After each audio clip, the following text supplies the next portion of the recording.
O'Neill channel, and it's a live watch along Rosenborg versus Manchester United. Plenty to chat about in today's live stream, so get involved in the chat, Reds, and we will try and discuss some of your comments throughout today's video. First of all, how good does it feel to be back watching Manchester United play, even though it's just a friendly? Well, this is our second live stream. First one, cup final, not a bad time to do one. I can't really see this live stream being as emotional as the FA Cup final, because that was just wild. But it is our second one, so if there's anything what you're unsure of, or you want us to do, or something's going wrong on the channel, please let us know. Okay, this is only our second one. We have been away for a week, as you can see. Watch that fingernail, that nose. So, yeah. The nose operation. It's still poorly at the moment. It's still got the stitches in there. Like most of you might have watched us earlier on today. They explained it was a long-awaited operation that I needed on my nose, so I've still got stitches in there. They'll get took out later this week. And all I can do is apologise for the lack of content last week. But we're here now, some Manchester United, kicking off at 5 o'clock. And who've we got? Who's like the first teamers that we normally can relate to with the names? It's Casemiro, Mason Mount, you got Rashford in there as well, Johnny Evans signing that one-year deal as well. Yeah. So Wan-Bissaka. Is that also telling us how many centre-backs we're getting this summer? We're just getting the one centre-back. Will we get two? Well, I think it's just one. I did say this afternoon when we did speak, I just thought it'd be Branthwaite. I think that's the target. That's the number one target. I might be wrong, but Johnny Evans has signed. I look at Harry Maguire, he's back home, still getting his fitness sorted out. So that's been going on for a while. That is a worry. Johnny Evans, you can't knock him. Look how many games he played. I even gave him man of the match a couple of times. So. I do still think we'll get De Ligt though. I think with him already agreeing personal terms and discussing things with Bayern Munich, I do believe we'll get De Ligt. I think maybe we might look at seeing, we've already lost Cambuella. Will we see Victor Lindelof and Harry Maguire both leave? And that's probably why they've signed Johnny Evans on that one-year deal to just as cover. Well, I look at De Ligt and I did say, well, for me, you let me know out there, keep us informed. We are a bit slow. We are a bit behind the times here. We're catching up. Okay, we have been away. And it does take a while to get involved and get back to where we was. So with De Ligt, I'm not really seeing anything. Tell me if there's any latest news on De Ligt. I actually believe De Ligt might have been used for the Branthwaite bid. I think it's Branthwaite is the number one. But if they are going for De Ligt, then fine. I have always said, I did say when the season ended, we have to get two centre-halves. Got to get two centre-halves in. Can't trust some of the centre-halves we've got. And I did say we'd have to get in a top-class centre-forward. So for me, if De Ligt does come, I'm happy with that. I'm happy with Branthwaite. I probably do agree with you there, though. I do probably think Branthwaite is the number one target. And obviously, when they're going into negotiations, going into the summer transfer window, you're not just having one target. There'll be a list of 3, maybe even 4 names at each position. And maybe De Ligt's just that number 2 choice on that list. But for me, I think it's a great second choice. I don't know what you think out there, but I think that lad's not even hit the ceiling that he's probably got with his potential. Obviously, a lot of people out there have got concerns with his injury record last season. But, if this guy can stay fit and he wants to come to Manchester United, and that's the most important thing, whether he actually wants to come United, and it's not just a matter of fact of, I want to get out of Bayern Munich. Yeah. Because if he just wants to get out of Bayern Munich, go to the nearest club. We've had that so many times here at United. Players come in here just for the actual wages each week, and it never works out. Well, I look at De Ligt there, and you say he's using it just to get out of Bayern Munich. Well, I hope he's not. I hope the focus is on he actually wants to just come to Manchester United. Yeah. Well, listen, the focus from the fans at Bayern Munich a fortnight ago, they were up in arms protesting. They were doing online petitions and everything else like that. So there's a lot of support there for De Ligt. So I don't think what's his name? Is there a lot of support out there as well for De Ligt? Get it in the chat. You know, James has said he'd be delighted with De Ligt, and I would be as well. Yeah. Still very young as well. He's 24 years of age. You've got to look at him at his time at Juventus, playing with Chiellini and Bonucci, two top-class defenders in their time as well. So, you know, the learning curve that he'd have had from them in the Italian league, we know what it's like defensively. He's gone to Bayern Munich as well, another huge club in Europe. Well, De Ligt, I'm happy getting De Ligt because I look at him, he was with Ajax, and he was captain of Ajax at a young age. Yeah. And you've got to say to yourself, if a young lad, I think it was about 17 when he was captain of Ajax, that there is absolutely fantastic. Looking for someone who knows the game, who understands it, and people respect him. But at the end of the day, he's got all the attributes to come to Manchester United. And like you said before, Kieran, it's if he wants to come to Manchester United and not just trying to escape. Yeah, just going to quickly go through that starting 11. Vitek in goal, Evans and Fish centre-back, left-back's Murray, right-back's Wan-Bissaka. In the middle, we've got Hannibal and Casemiro. Mason Mount is the attacking midfielder. And on the right-hand side, it's Ethan Williams. On the left, Rashford and Wheatley up front. So it's a strong starting 11, that, with a few youthful names. Murray on the left-hand side, the left-back. Not too sure about him. If there's any of you out there who've seen him in the academy last season or season before, let us know what you think about him. But Mason Mount as well. Yeah. Seeing that name start, I've not seen him start a United game for a long, long time. No, so we'll see how he gets on and cross our fingers that nothing untoward happens to him. My two picks out of that side and what I've been looking for there is Wheatley up front. Big lad, tall lad, isn't he? Big, tall lad. And Fish. Fish has been around now for a while, hovering about, been out on loan, been up to Scotland on loan and all that. Back here, right? So there is a place for Fish.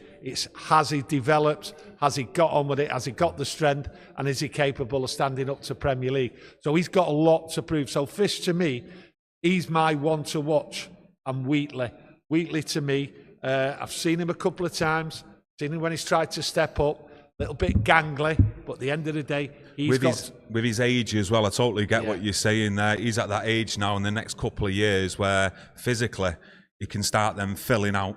Do you know what I mean? And he's already got that height. With little glimpses that we've seen of him last season, he's definitely got that appetite. You can see he wants to play and put that shirt on. And a lot of the youngsters these days, when people are talking about, you know, don't put too much pressure on these youngsters, I think it's a totally different age now. The brands now, they love the social media, they love the limelight, they want to be on the back pages. And I think a lot of these youngsters, not just at Man United, at other clubs as well, they want to take it by the scruff of the neck. They want to be talked about. What it is, they want that pressure. Yeah, I think it's the youngness in him, the youth. It's the selfishness. They want to be the star. They want to be the player on the pitch. And they're quite happy to trample over anyone what's in their way. Yeah. Whereas, like, some people might look at it as like a lot of disrespect to the way the youngsters sort of like look at the older generation in the team and all that. But at the end of the day, you have to be ruthless nowadays to succeed. And some of these kids have got it. With Wheatley, scores lots of goals. But at the end of the day, he has to put on a bit of muscle, bit of timber. And I think he might be able to fight his way in. But to me, the same goes for Fish. I've not seen the muscle on him, so it's going to be interesting to see how he is out here on this field and how he stands up to him. But it's all down to Rosenborg giving him a tough game. That's what you want to see, really. You want a tough, competitive game. So at the end of the day, Wheatley and Fish for me are the two standouts. What you've got to look for. Well, hopefully with Fish, it's not like a fish out of water today, and he's in his natural habitat, if you get what I mean. And you know, it was someone who I was looking at a couple of seasons ago, and I thought he's on the fringes there, and he might break through given his opportunity. But I think he's had 2 loan spells with Hibernian, I think, over the course of the last couple of seasons. Yeah. Correct me if I'm wrong. So, you know, I think it's his last chance, really. Let's be honest with ourselves, to sort of impress here and to see if Erik ten Hag wants to keep him in the squad, especially with what's going on at centre back at Manchester United. I think when you turn around and use the word last chance, I think what we're going to see, not just today, I think over the summer here before the season starts, is the last chance saloon for a lot of people. But at the end of the day, they've got to force the way now. And Wheatley, What do you think about Hannibal as well? Hannibal's someone who last summer when we was doing the pre-season tour games, we expected him to have more of a role in the first team than he actually did last season. Obviously went over to Sevilla. By all accounts, from what I've seen, it wasn't a successful one. You know, benched the majority of the games or coming on as a late substitute. So what do you think of him going forward? Every time I've seen Hannibal, and I have said it when I've watched him and I've made comments on the channel about him, to me, he seems to be too aggressive, a little bit wild. I've seen him go into tackles, got to chase people when there's no need in that, and he's got unnecessary bookings. So I hope he's calmed down and people have talked to him, but he has had a bad loan period, so it didn't go really well for him. So I just hope that he comes into him. I think they put him out on loan, try to get the experience with a view, with an eye to get him back into this squad.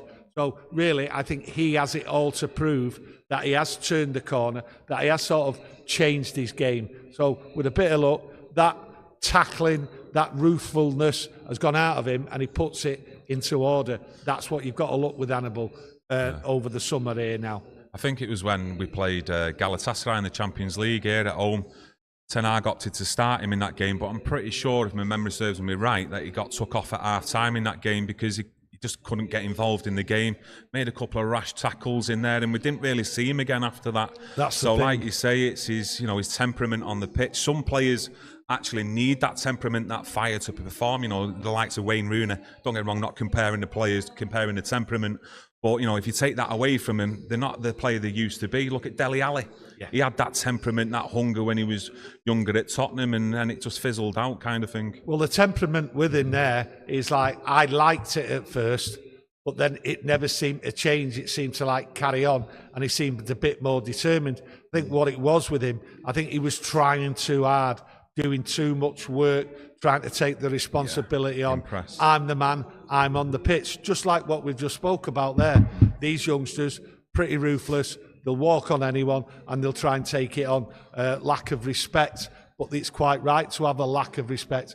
They want to succeed, and that's what it's all about. I'm not criticising when I talk about respect, looking up at older players. At the end of the day, it's a challenge every day for these youngsters to force their way in. And some of these players, older players, established players, have to look behind them and say, I've got to step up my game. It's no easy street now. The whole football club has changed, and we're going to see how they operate under the Ineos system, how they go for it, and we're going to see a system a day, hopefully, on how they're going to set up right through the season. Mike, the class of 92, thanks for joining us and joining our members club, mate. It's much appreciated. And thank you. Like we mentioned earlier on, Marcus Rashford starts on the left. I mean, there's going to be a lot of eyes on him into this season. He needs, for me personally, he needs to start off on the right foot, and that's banging a couple of goals in, and we need to see a proper total change in his old attitude and demeanour than what we've seen last season. Well, it's going to be funny, in a way, to see how he does perform, to see what his attitude's like over the next couple of weeks before the season starts. He wants to get in the team, so he has to perform. Erik ten Hag's not going to carry these players this year. Like I say, the rules have changed. Rashford got away with it last year, been able to walk about and everything else like that, but he has to step up, and pre-season, it's all about working hard and making sure you get in that starting 11 when it comes up, and there will be pressure on Marcus Rashford. So at the end of the day, day one, and this is day one, and Rashford has to show his eagerness.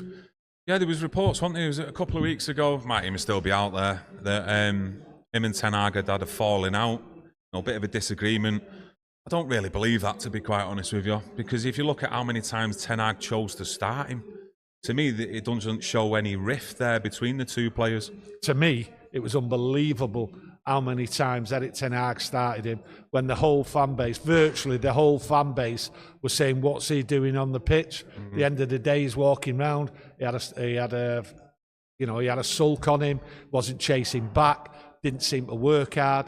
But at the end of the day, Erik ten Hag stuck with him, and I was amazed with it.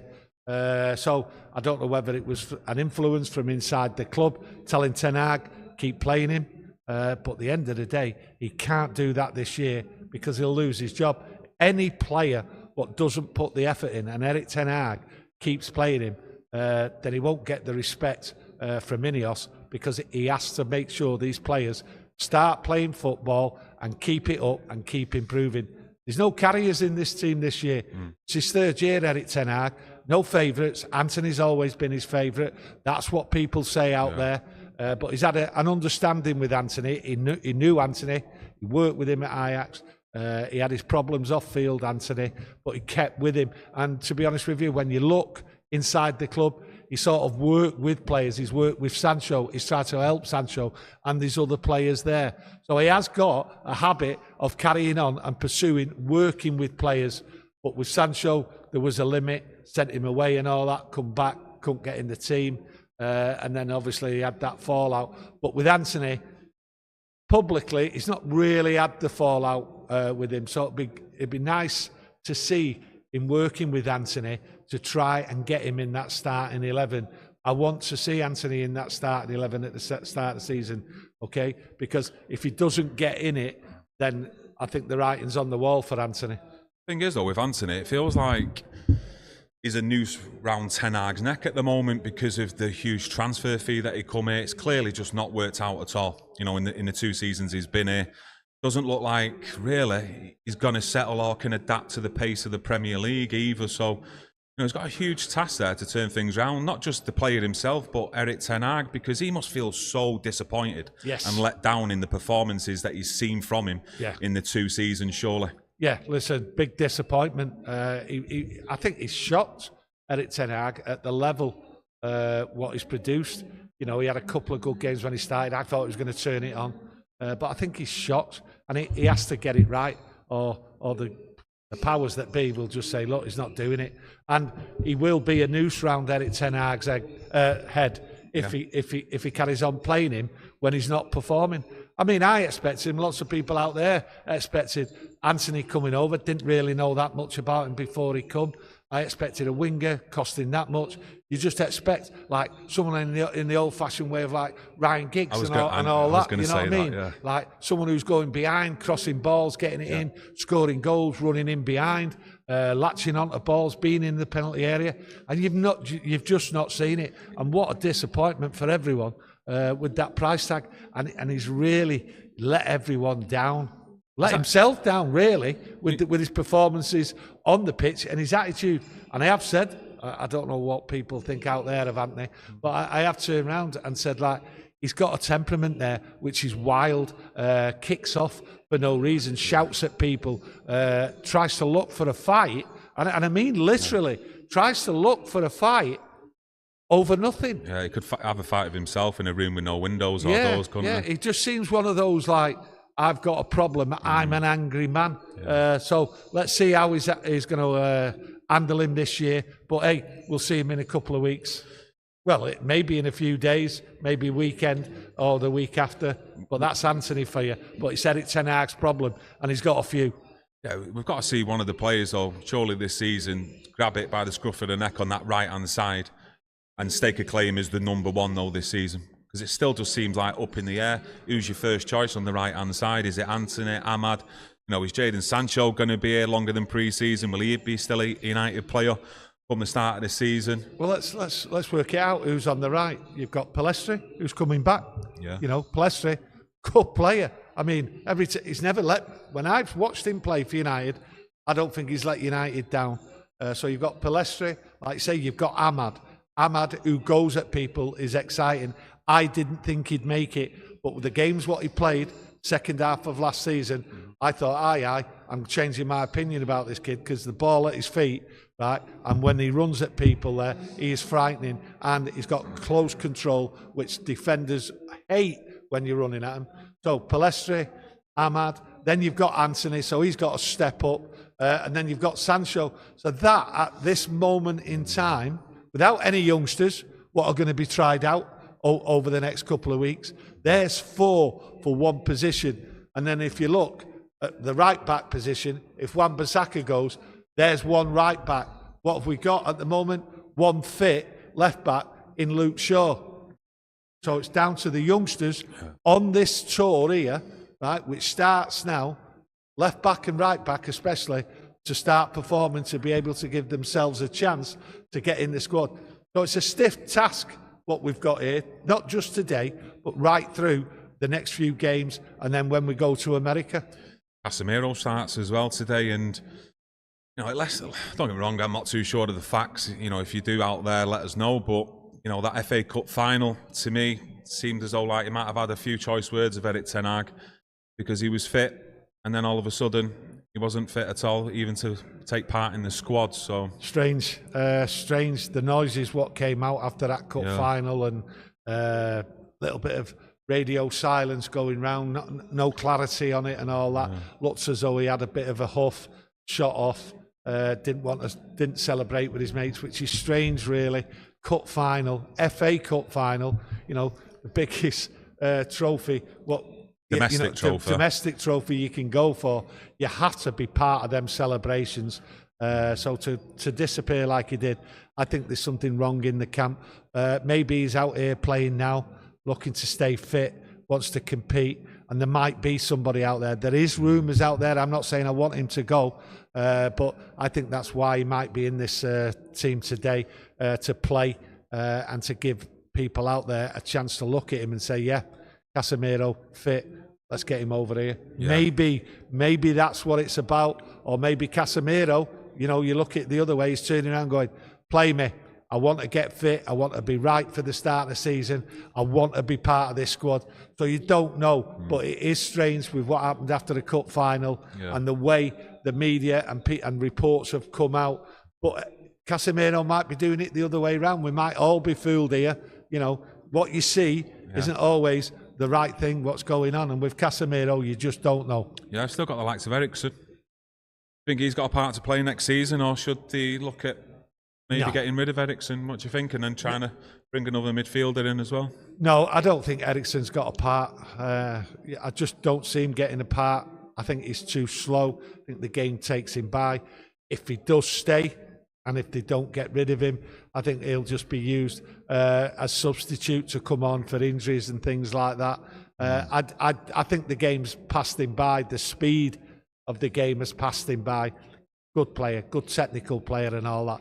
But unfortunately, when I've seen him at Manchester United, especially in the second half of the season, he just looked a bystander in the majority of the time he was on the pitch, unfortunately. It looks like to me, well, if you're judging it off last season, as though he's down the pecking order behind the likes of McTominay as well, where McTominay is chosen ahead of Christian Eriksen as well. And McTominay, let's face it, in at least 2 or 3 of the games off the top of my head, actually did come on late in games and grab those goals to win games as well. Well, that's what you want from your substitutes, and that's what McTominay can give you.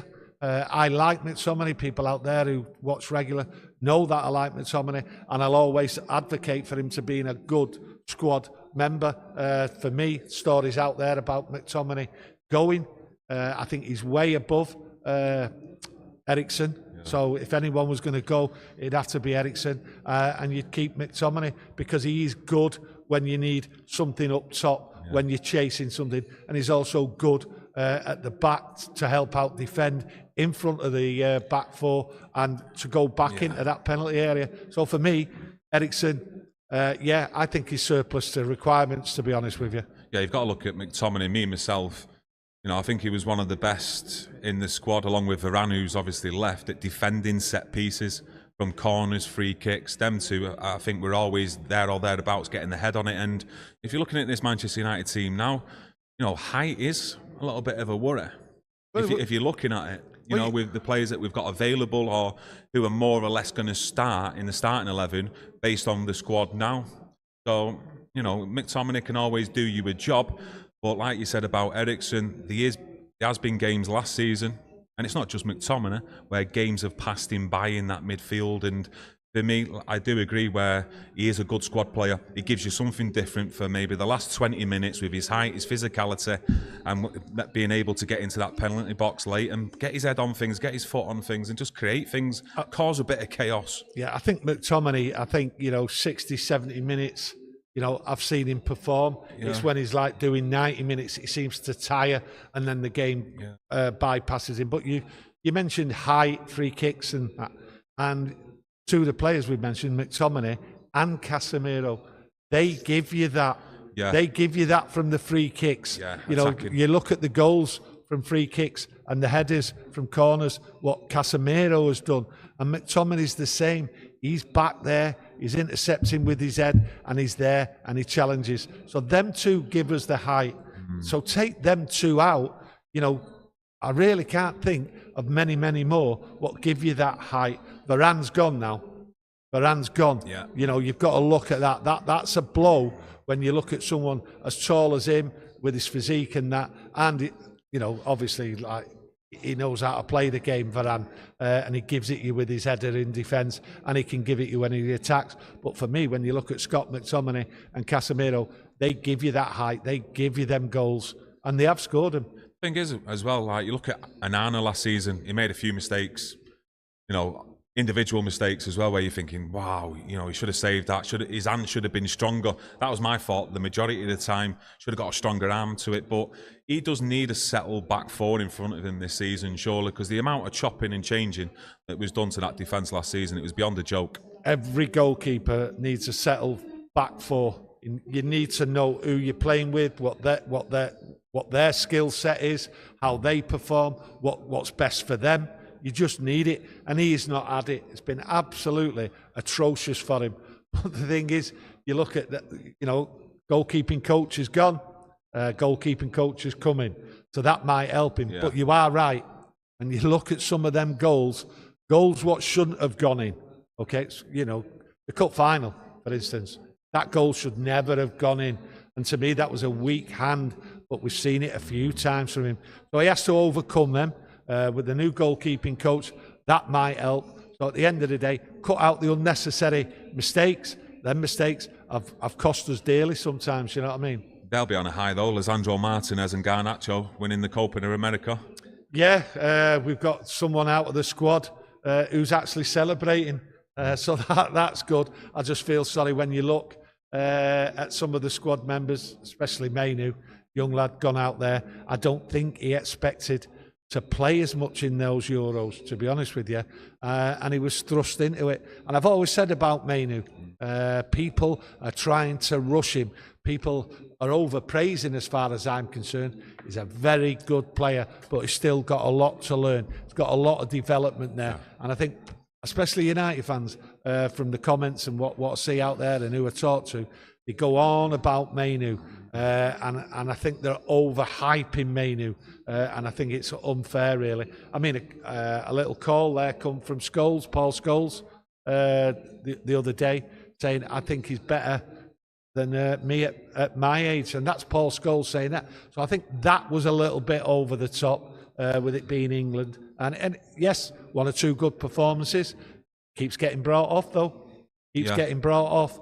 So he's not doing it as people really think, but I think the experience, what he's got, will do him well going forward with Man United this year. But I still think there's a little bit time there and more development from him. But you haven't seen the best of Mainu yet. No. There's no way. You can see it's there. I just hope that Erik ten Hag sort of settles him down and brings him back in slowly. Yeah, well, like you're saying about him being brought off in the Euros, you've got to remember who the manager is and who's on the sidelines, you know, making them decisions. And I'm more confident with who we've got in the dugout here and the staff around Erik ten Hag. And I actually think they'll actually look after Mainu a lot more than what England would, do you know what I mean? So, me going forward, I'm comfortable. I'm happy with the way Mainu's actually progressing. You know, first campaign last season. And yeah, let's see how he gets on next season. But, you know, like you say, you know, some people do go a little bit overboard at the moment. We've seen the potential that he's got. And, you know, let's just keep our fingers crossed that he can stay fit and produce in this Manchester United squad going forward. But I still believe that we need another centre midfielder, this summer to come in. Do you? I really do, yeah. If you look at the troubles that we had last season in and around there, you've still got Amrabat. What's going on with him? Is he staying? Is he going? Casemiro? You know, is he 50-50 as well? I just think we need a strong defensive midfielder in there. So Kobbie Mainoo hasn't got that much pressure to do his defensive work as well. You know, someone who can get in and out the pitch, who's got the agility, the athleticism. We want that from every player. Of course we do. Agility and athleticism, you know what I mean? But like you said, midfield. Listen, if he gets a midfielder, strong, a warrior, really. Yeah. A warrior. I mean, Bruno's got the job to do where he is, and I just hope he stays further up front. But with that midfield, I mean, it's a big problem as far as I'm concerned. You know, you talk about bringing one player in, a big, strong player and all that. But I think the midfield last season just totally let us down at times there, too wide apart. And that's not just the players' fault. You know, remember some of these players, they're being instructed to be where they are. And that's from the coaching and the management. But he never seemed to change it, Erik ten Hag. So you've got to say to yourself, well, what does Erik ten Hag want from his midfield this season? What does he want out of this game? And I think the game really should give you the clue to how he's going to set up for the rest of the season. But the midfield, I want to see in this game being closer together. They need to be closer together, because once you're out there and you get caught out, bang, that's it. You know, game's over. So it's got to change it. That midfield's got to be tighter, and they've got to work and pass the ball and keep the ball and don't lose it. A lot of times, that's what you've seen last season. Yeah, I think this season, though, with him looking at his, to try and bring in at least a couple of centre-backs, maybe a left-back or even a right-back, who knows what we'll end up with come the close of the transfer window. He's always got a big emphasis of building up from the back, and I think if he gets the right people in who he wants in that defence, I think we will be a lot tighter in midfield, because, you know, you see, especially Lisandro Martinez is the best at it at the club in knowing when to step into midfield and when not to. His positional sense is always bang on. You know, he loves a tackle. Yeah. And I think if we get more players in with that sort of, you know, mindset, like a De Ligt, etc., I think that midfield might look a little bit more compact, because he always wants these ball-playing midfielders who can pass the ball out, who are comfortable on the ball, but have also, like I say, got that mindset of knowing when to jump into midfield and when to come back, sort of thing. And you know, you've got to look at some of the players who did start last season a lot of the time. Harry Maguire, he's not got that agility, he's not got that pace. Always gets caught on that halfway line. Johnny Evans, when he did come in, done fantastic, to be fair to him. There was a couple of games that he done fantastic in, but it's not the standard that we want, and it's not the standard that Erik ten Hag really wants, let's face it, in his starting 11. Well, that Ineos, isn't it? Style of play. The Man United way. Yeah, we'll tell the manager what style of play. It's what they want. What Ratcliffe wants. It's what they want. 4-4-2. Get Ratcliffe on the 4-4-2. Old school wingers bombing it down. It's what they want. They want the Man United way, which is what Man United fans want. They want exciting football and all that. So, you know, like I say, Erik ten Hag, day one, and this is day one. Let's see how you're going to set up. Let's see how these players perform. Couple of chances for a few players here today. Obviously, he'll use a lot of substitutes and that. Yeah. But at the end of the day, it's what Ineos want, and they want the Man United way. And to be fair, when you look the under-23s and you look at the under-18s and that, they are playing the Man United way. They are good football when I've seen it. I mean, don't get me wrong, I've not seen a lot of it, but what I've seen and the stats, if you look at the stats, what they've achieved, done excellent, but they are in a groove, so you can only hope that they take this forward. So Erik ten Hag's there. Do you expect anyone? There's always one player that stands out in there every season, whether you have a good season or a bad season. For me, you know, you look at the likes of Kobbie Mainoo, obviously Garnacho as well. I think we'll have another surprise this season. Do you think even Anthony, we talked about before, might actually step up this season and start show glimpses of why we've bought him? I think Palestri. I do, honest to God, I do. I think Palestri might be a surprise here this year. When he's come back, well, when he gets back, I think being with Uruguay and that would have helped him along, to be honest with you. And he's got nothing to lose. And like I say about Palestri, he did nothing wrong. And then Ahmad as well. They're the two. I mean, I fully changed my opinion about Ahmad. I think he's capable of doing it. It's being given the opportunities, and the same is said for Palestri. But they're the two, what I think, have a chance in that position out there, and they've got to fight for it. They've got to perform. And really, I look at them, and I think they're going to look at Sancho and look at Anthony and try and rub their noses in it. Because free-flowing football, no fear, that's the word, no fear football. Yeah, to me though, you know, as a fan, I think Ahmad definitely deserves a place in front of Anthony though. judging off what he's done in the last couple of seasons, I think Ahmad does deserve maybe a regular run on that right-hand side, because like we discussed earlier on, there's no one who's really cemented that place down yet on that right-hand side. I think when you look at the start of last season, what happened was Garnacho got the first 4 games, okay? Wasn't playing brilliantly, okay? He got the first 4 games. Now then, I think the same might be done here, way in front of Anthony. But what it was, Garnacho, he had to be brought out, but he wasn't discarded. What he did, he just gave him a rest. He's given him the education by being in the first 4 games, and then bang, brought him back. And we've seen the run, what he was on last year, some spectacular goals as well. Bit greedy, but hey, you know, that's what wingers are sometimes, and he'll learn to pass the ball and move the ball a little bit quicker than what he normally does. But I think that's what might happen. I think Anthony might be put down there, and I think Ahmad or Palestri might be the shock of the season, where you see a start where they're given that opportunity. Garnacho was given it. So I think these two, and Ahmad, like I say, no fair football. And that isn't bad in a team when the others are right behind you and helping you along. Yeah, like we've seen there, Mason Mount's going to start today, and he's in that, what you call Bruno's position. Long time since we've seen him start a game with in a red shirt, but when's he actually going to get a game? Let's face it, when we're going into the start of the Premier League season, because Bruno's hardly ever injured, plays the majority of the games, 95-99% of him.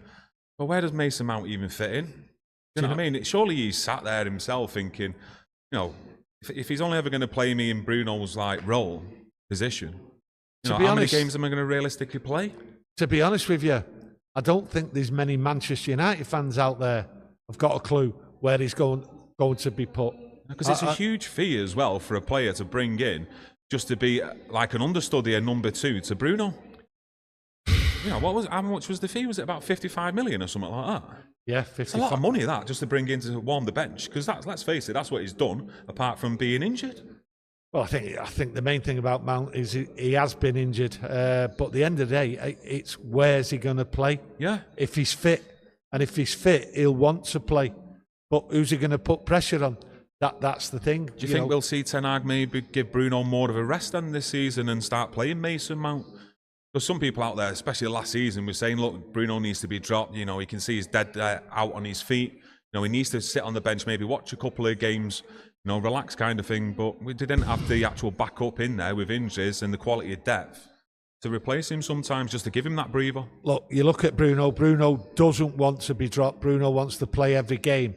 But where Bruno plays, he has to play straight down the middle, up top. Anywhere else, waste of time. So I don't think there's anyone to take Bruno's place, to put pressure on him, because when he's there and he sticks to that job, to me, it's free-flowing. He gets in the box, he scores the goals, and his range of passing is bang on if he stays in that position. But with Bruno, you know what he's like. But there's no one to put pressure on him. And certainly, Mason Mount ain't putting pressure on him. Certainly not. Yeah. How do you feel with Højlund this season? First season as well. Tough season. I mean, how many times did we all out there, especially after the game, none of the wide players are crossing to him. None of them are giving him service. Will we see a change with the likes of Nistelrooy, Hacker coming in, working on the training ground? You know, where the wide players are actually servicing him a lot more. I look at Højlund and I think to myself, how do you keep smiling? Especially that FA Cup final, which was fantastic for him, to be honest. He came on, warrior and all that. But when you look at him playing at Old Trafford and, you know, in the Premier League and that, right, so frustrated not getting the ball and that, but it didn't get him down, and that's a good thing. But there's more to do from Højlund, but he needs the ball. He gets in the position, he fights for it, and like I say, I go back to that cup final, he just come on determined and that, and you've seen that a few times, but unfortunately he wasn't getting the ball. It's not what a centre forward wants, just to be running around and not receiving the ball. The amount of times he got the ball, at times the stats were so poor, it's unbelievable. But that's down to the wingers, you know what I mean? There's room for improvement, just give him the ball, and it's down to Erik Ten Hag, really. Down to Erik Ten Hag to get these wingers supplying him, and Bruno sticking in that position. But for me, I think he did well for his first season, and I think there's I think he'll improve. No two ways about it. Plenty of room to improve, but I think the kid's got the determination for it. You'd think Rashford will be hoping, fingers crossed, that Luke Shaw miraculously stays fit for all the season next season. Because if you think about the season before, where he got roughly, was it 30 goals, Rashford? You know, the partnership at times between him and Luke Shaw was one of the reasons why he performs so well, because of how Luke Shaw overlaps. He gives that option, you know, to overlap and get balls in as well from that left-hand side. And that is something we missed a lot of last season, because we had Dillo filling in at left back, who's naturally a right footer. So the majority of the time he wants to cut inside. I think what it is with Shaw and Rashford, Shaw overtakes him, overlaps him, shall I say, and takes a player away, which then leaves that little bit of space for Rashford to get the ball and cut inside, which is his favourite thing, and take the shot on. But without someone like Shaw coming up, overlapping and all that, Rashford seems to have sort of got in this like mindset of, oh, what do we do now? That, you know, I've got two men on me. I'll just pass it back. But without that overlap from Shaw, he just seemed to run into dead ends, and that didn't seem to have that space. Well, not very often anyway, but he didn't use his imagination. So he got caught out, as I see it, not being able to like do something himself. Yeah. So at the end of the day, Shaw was a big miss for him. But listen, he's paid £300,000 a week. He should be able to like crack on and do something without having to rely on one player. Just thinking of partnerships, you know, over the years, there's not really been too many in recent years, you know, that have lasted for a sustained amount of time, let's say 4 or 5 seasons, like we did in the 90s, well, in my generation, the 90s, early 2000s, etc. But, you know, it was something that we noticed in that season, the partnership between them two, and, you know, it is a good partnership when they're both on fire, though, Shaw and Rashford. Listen, you can't deny that when, you know, that partnership does work. But with Shaw and Rashford should have known it, the coaching staff should have known it. You know, there is injuries in that there, okay? So he should have been able to work on it. And to get where you are for Manchester United, you're scoring 28, 29 goals. At the end of the day, you shouldn't have to, you have to be selfish sometimes as a striker. And, you know, maybe it is a flaw in Rashford's game. He needs somebody up there.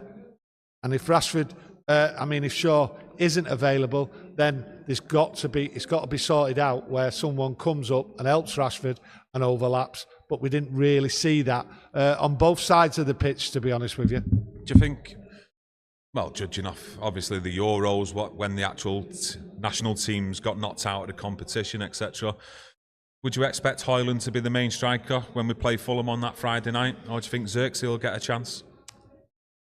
If I go how the game was run last year, yes, you'd expect Højlund to start on that.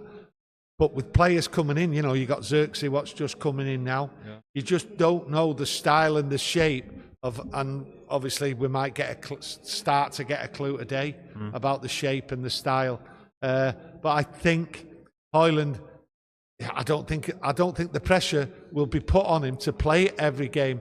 Especially away games, the style might change. Listen, the system has to change, like I've just spoke about before, about the midfield. Something's going to change, and you might not have the traditional centre-forward there every week.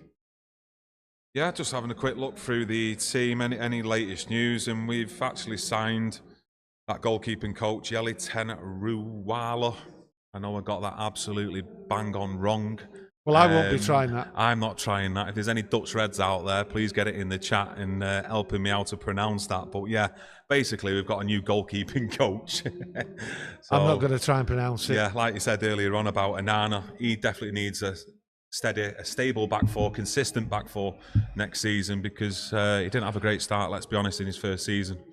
No, listen, up and down. There's good points, there's bad points. And at the end of the day, with players left, right and centre being changed all the time, you can't expect consistency from anyone, to be honest with you. Outrageous. The amount of injuries and everything upset the rhythm and that, but it's not the full excuse for everything. There is problems in Manchester United. There is problems in the style. There is problems in the coaching, and there is problems with lots of players. So Erik ten Hag, work on it this summer. This is what this game's about. Working on it. He's got Ruud van Nistelrooy in there, and at the end of the day, he will be a big presence going forward. So I'm looking forward to it, to be honest with you. Yeah, looking forward to this game just to see Man United play.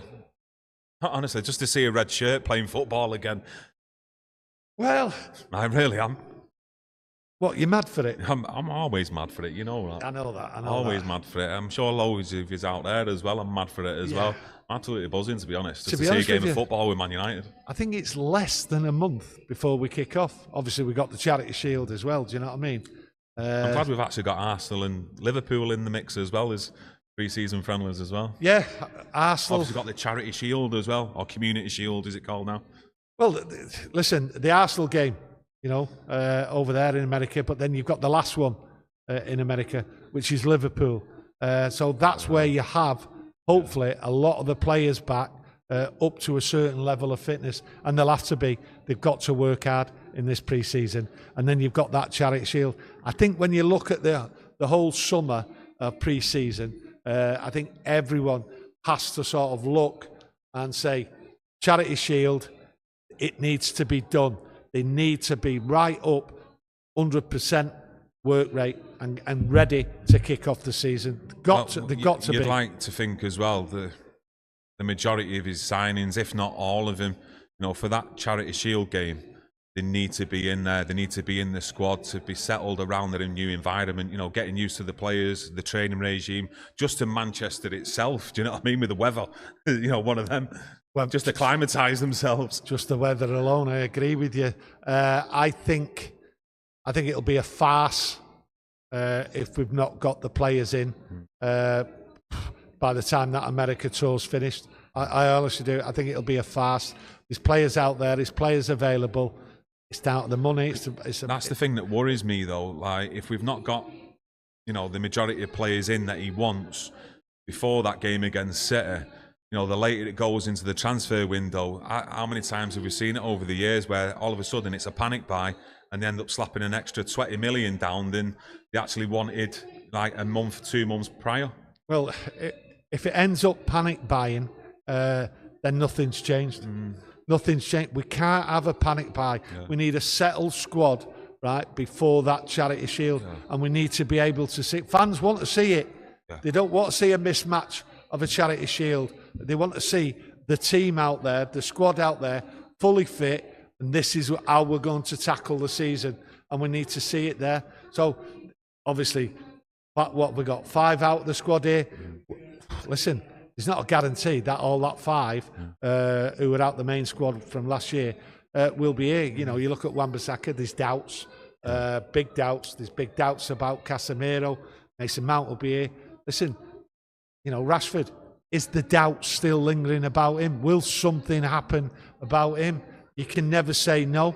The conversation about Rashford leaving, not happy and all that, not getting on with Erik ten Hag, it's all there. So things might develop there. I don't see anything.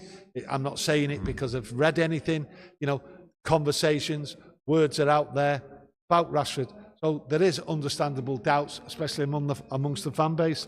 Johnny Evans is there. You know, he's obviously staying. But, you know, I just look at it and we need all the players by the time that America tour's finished inside this club. I don't want any late buys. To me, it's a sign of recklessness. Yeah, anyone who's just joining us, you don't know the team news for the game, which is kicking off in roughly about 8 minutes. We've got Vitek in goal, Murray at left back, Fish and Johnny Evans at centre back, with Wan-Bissaka making it up at right back. Then in the middle, we've got Hannibal, Casemiro, who's the captain. Then up top on the left, it's Rashford. In the middle, Mount, and Ethan Williams on the right-hand side, with Wheatley up top as the main striker. So, yeah, let us know your thoughts and opinions on that starting 11 as well. And on the bench, you know, Murray, who's starting at left back, don't know too much about him, but, you know, last season, that Hamas was getting absolutely rave reviews in the academy. Seems to be playing at a much higher level in terms of age group. He's always a year, 2 years above than what his age actually is. What's the kid called who's starting left back? Murray. I'm glad he's playing Murray because Hamas is the one I thought would play, but there's plenty of games for him. I think he will go to America. I think he'll be in the squad to go on the America tour. So I think get him in gradually, because there is a shout for him sort of being in the squad as a left back. Rave reviews about the kid. So I was looking forward to him today, but in hindsight, I think to myself, the kid what's coming, Murray, I think that's a fair shout. You might see him later on, Amas, but he's the player to look out for, and really to fight, Malacia. Malacia back home, carrying on with his fitness. Really, I don't think you'll see much of Malacia at the moment. So Amas has got a chance here, and he's the one who's going to push for that left back place. Not the kid what's there today. Yeah, I know. I've heard Luke Shaw with rave reviews about Amas at left back as well, and saying that he could be we've heard this term loads of times, a future star, so to think. Thousands of times. We've heard that how many times, and proper cliche in it. But let's keep our eyes on him, see how he gets on. If he gets any minutes, which I'm sure he will do, but it's whether he gets any today. Yeah. I'm just looking at Ronnie Johnson. Great defender though, Ronnie Johnson, wasn't it? Oh, Ronnie, yeah. It's just his knees, wasn't it? Well, that's centre half, so he had a lot of knees go. Do you know what I mean? They get tackled, they get whacked, don't they? Going in for sliding tackles. Tough in them days, the pitches, you know what I mean? It's not like they are now. If there's two little bits of tough sticking out, you get the rollers out, you know what I mean? Not in Ronnie's day. Tough fella. Lights in me. Go on, give us a score prediction. Score prediction first today? Score prediction of, the season's not started, but first score prediction of the pre-seasons. 2-2. 2-2. I'm going 2-2. Like I say, what does Eric Ten Hag want out of this game? He wants to see fight, got to go forward, got to get it together, and he'll want to see goals. And I think Wheatley, like I say, I go back to me 2 picks today, what I'll be watching, which is Wheatley and Fish, the centre half. And I think Wheatley, really, I want to see him demand that ball. I want to see him, because he's got nothing to lose. And when I say nothing to lose, these youngsters, they've got nothing to lose. They've got to be ruthless. And I've not really seen that. I go back 3 years, 2 years, and I need to see these young kids be ruthless. And they are starting to be ruthless. But Wheatley has to open his mouth today. And he has to demand the ball. And that's what you want to see. Yeah, Joe Hugel's on the bench as well, and he got quite a bit of game time in last season's pre-season friendlies. I think he went on loan in the January, was it, to Burton Albion in the lower leagues, but I don't know how he got on for the rest of the season down there at Burton. So, he's back in the squad today, but he's chosen Wheatley to start ahead of him. Does that really matter who's in the starting 11, who's not today? Because there will be changes, won't there? Yeah, there'll be changes. I think with Hugel, he's in today, and what you have to look at him for him to be going forward, you have to look that he's on the plane for the America Tour, where he gets the experience. And that I think that's where these youngsters will shine and give him the confidence. They're out here just filling in the squad and everything else like that. But it's really the America Tour with people like Hugel and Wheatley to see if they're on the plane, and Damas. The potential's there for them three. So at the end of the day, today, you will see lots of changes, and hopefully you'll see Hugel at some point, but Wheatley, he's the one to start today. Do you think he'll have any, let's say the likes of Jason Wilcox, Dan Ashworth, etc., will be having a word in Ten Hag's ear and the coaching staff to maybe start picking out 1 or 2 of the youngsters who maybe shine on the pre-season tour to add him in the first team squad, or thereabouts come to the season?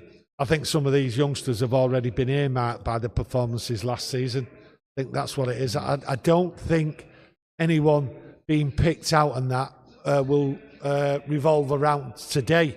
I mean, I think there's players there, what they already know, what they've pinpointed for improvement and to take away. It's just a matter of just giving them a tick to go to America, and we'll just have to wait and see. Listen, the old thing about today, this game, part of that process about this game today is actually the shirt selling and all that, Snapdragon, the new shirt out in Norway. There's a massive support out there in Scandinavia, and there's a lot there. The ground's full and everything. So part of going to Rosenborg today is part of promotion and sales pitch as well, which is to what see it's the all wider fan base. to as see well. the wider fan base as well. So you know they're out there. So that's one of the things today.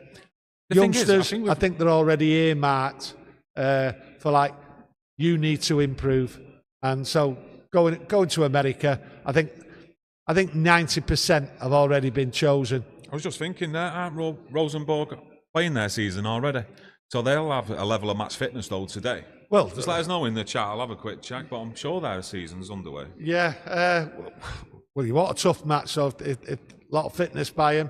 So I'm not sure, to be honest, before we started, and that's the problem with us today, right? We're behind the times. Everything's been rushed for us. They have been, so we've not been. So Rosenborg been playing, yeah? Yeah, in their league, yeah. Right, so they should be proper. So this should be a stiff task. Yeah. Maybe that's another reason to come out here, given a stiff task by someone who's been playing for a while. So expect a little bit of fireworks here. So that 2-2 draw might not be bad. So hanging on. Yeah. I can't wait for this now. 14 games played up to now in their league. Right. Currently set 11th. They're on 17 points, tied with 3 or maybe 4 teams. Right, so in there, but yeah, we're not long to kick off now. Reds. Game on.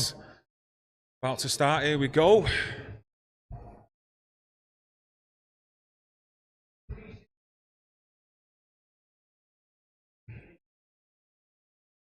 Why does the ball go out within the first 10 seconds of every match I see for a throw-in? I just don't get it. Yeah, crossfield pass normally, isn't it? Yeah. I reckon 90% of the games, right, no matter what league or anything, within 10 seconds of the game starting, the ball just gets kicked out for a throw-in. Baffling.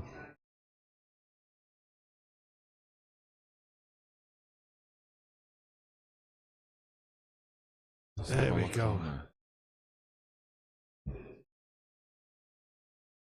Just another throw in here, everyone.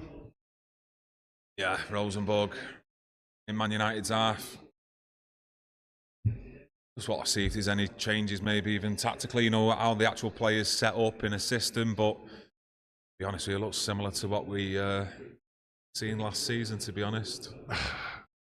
So now, anyway, here's 1 sec. Yeah, it might be tough to work out any system and all that, because some of these youngsters will be want to try a little bit too hard and do too much for themselves instead of thinking about the team. But hey, on the attack here now, Rosenborg down the wing, the right wing, ball's gone in. A little bit of work there. Oh, he's in, tricky. Johnny Evans clears up like he does. Ball not out, back at it.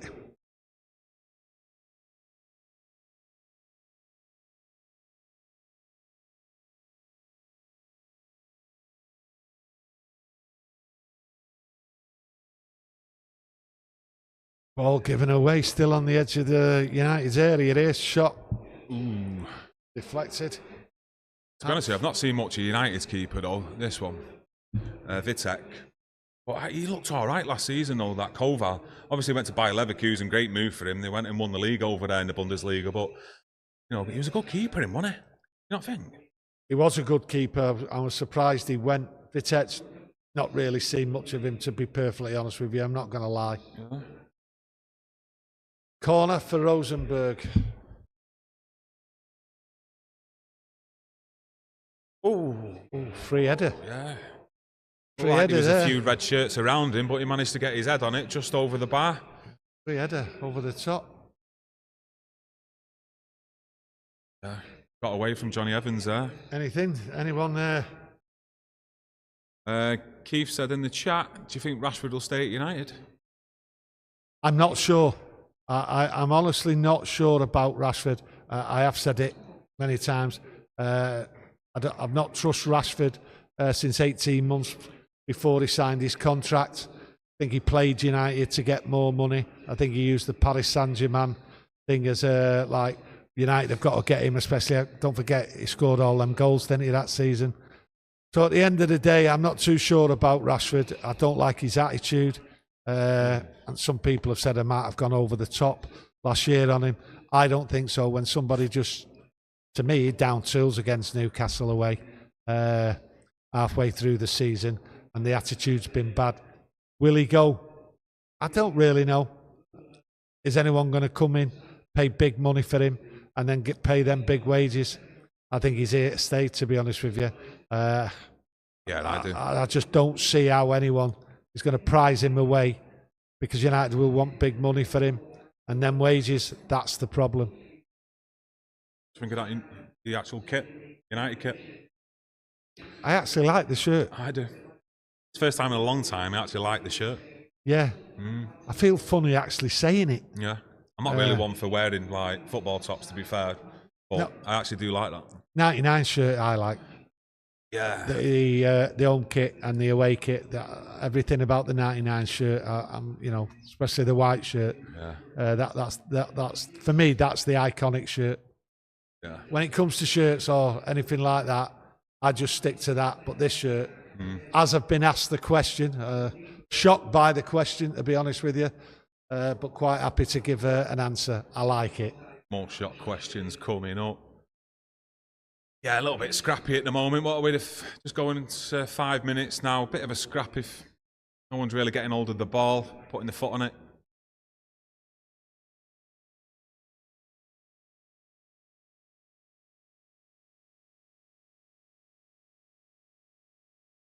They're on the attack here now. Yeah. Oh, just nowhere. That shot, or was that across that? Can I change my score? Yeah. Casemiro on the ball. Yeah. Nice and easy.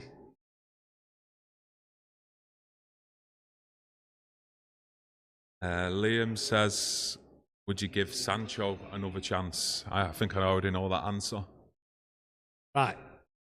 I'm going to say it loud and clear. Would I give Sancho another chance?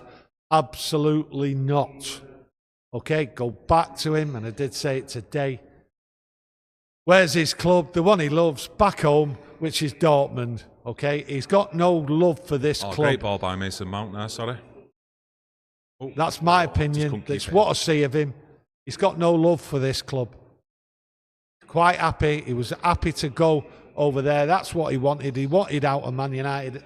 And for me, he's come back here now because it's a PR stunt. Ineos want the money for him. They want to sell him. And they've just come up with a nice little story. Ten Hag and Sancho, they've sorted the differences out. Absolutely not. Sancho is not good enough for the Premier League. I've not seen anything from him. And he don't want to be here. I think with all the care, though, that Man United give him when they sent him over to Holland, you know, looked after him, basically give him his own time to get match fit, come back physically and mentally ready. You know, you've seen him when he come on as a substitute, was it in the Carabao Cup? You know, you've seen how happy Erik ten Hag was to be bringing him on that day, you know, together, you know, holding him and having a laugh and a smile with him, and he's just totally let him down. And people say, like, well, Erik ten Hag shouldn't have come out in the press conference after the Arsenal game and said what he has. But if you listen to Pep Guardiola last season, Pochettino, other managers, they all give it blunt. They all go way straight down the middle with players who aren't performing or who haven't made it into the first team squad on a match day, and they give the reasons why. But because it was Ten Hag and it was talking about Sancho, you know, all of a sudden he's not right in doing what he was doing. Oh, cleared there by Wan-Bissaka at the back. Yeah. Listen, Sancho is Sancho, right? Clear today. He hasn't got it for the Premier League. He doesn't want it. And it was baffling why we ever bought him. It wouldn't surprise me. We chased him and chased him and chased him for no reason, because no one else was wanting him. No one else came in for him. And it's the same again. He hasn't changed, in my opinion. And I don't think he'll do any good for the harmony of this squad in this club. And you need to get, well, as far as I'm concerned, you need to get Sancho out of this club and move on from situations like Sancho. Yeah. I could be 100% wrong. He might just start turning up and just show a different desire. But I have seen nothing to suggest that. Yeah.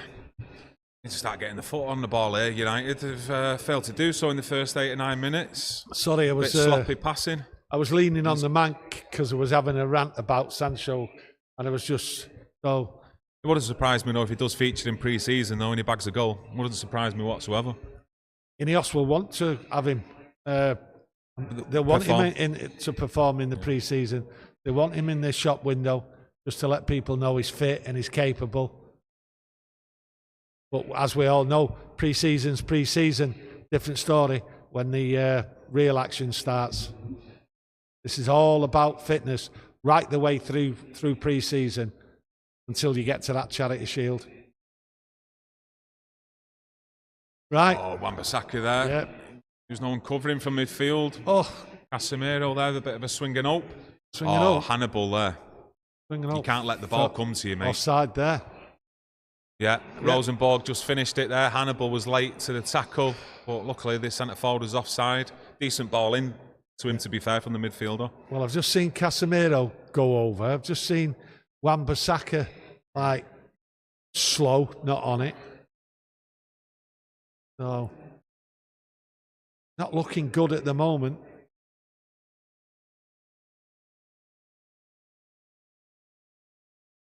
Erik ten Hag stood on the sideline there in the sunshine. Better put an hat on. Get his head burnt. Yeah.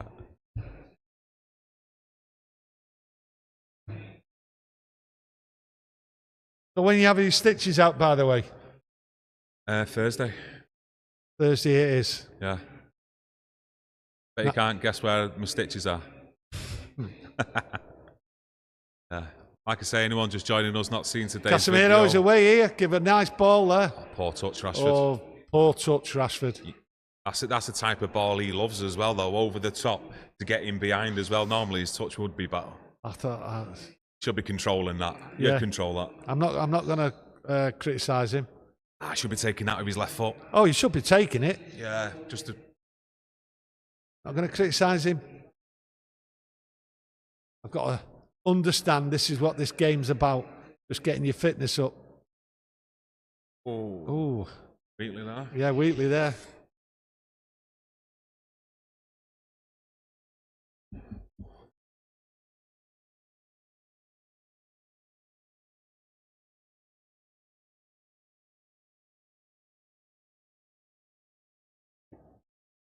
What have we not spoke about?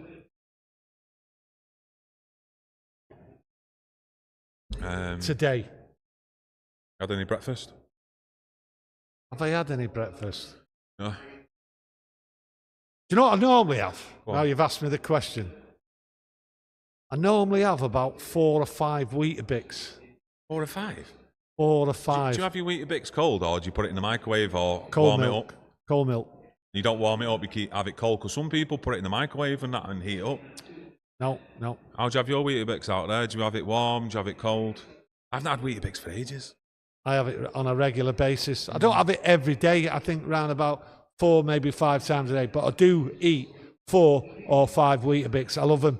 Always have done. Do you know what? Were you saying that? I was in Co-op the other day and I actually seen a pack of Weetabix and it was £4. What? £4, you know, for the chocolate Bix ones. I think it's called Choc Bix or something. The Weetabix. £4? Why are you... Because I was looking on some cereal, you know what I mean? But I looked at the Weetabix, I thought... Just get normal Weetabix if you're going to get them. I think they were about £3. Yeah, well, they might be. I don't know the cost of them. Let's have some toast or something. No. Sometimes I've gone out and bought them in the past, and I used to go and buy them 24 packs. Yeah. The 24 packs. I'll stick to my toast at £4. I have got a secret, to be honest with you, when it comes to food. I'm actually on I've been put on a diet by your mother. Yeah. Eh? Easy drinks, breakfast. So, you know, how have you managed all with the chocolate? Because I've got a really bad tooth for chocolate. Sweets, I can take or leave. Crisp, I can take or leave. But chocolate, I've not Galaxy, done bad. I swear to God, you could put as many bars in front of me as possible, and I'd eat the lot. I won't be able to say I'll eat that and then save that till tomorrow. I'd eat the lot there and then. I think what it is with me, it's actually not having them there in front of me. If they're not there, I'm not bothered. It's the same with a drink. It's only like that when I gave up drinking. I was drinking all my life. How long have you not had a drink for now? How long? About 7 years, I think. I think it is. I've just lost track of that, like most things. But giving up drinking, I just stopped on the Monday after the Charity Shield. So it was, to me, it was. If it's not in front of me, I'm fine. Yeah, fizzy drinks. So not really one for fizzy drinks either, to be honest. No, I've been a bit of a swine with that. So not having fizzy drinks, not having chocolate. What's your go-to? Coca-Cola? Cutting out biscuits and all that. They're not there. They're not in the house. That's it. Fair enough.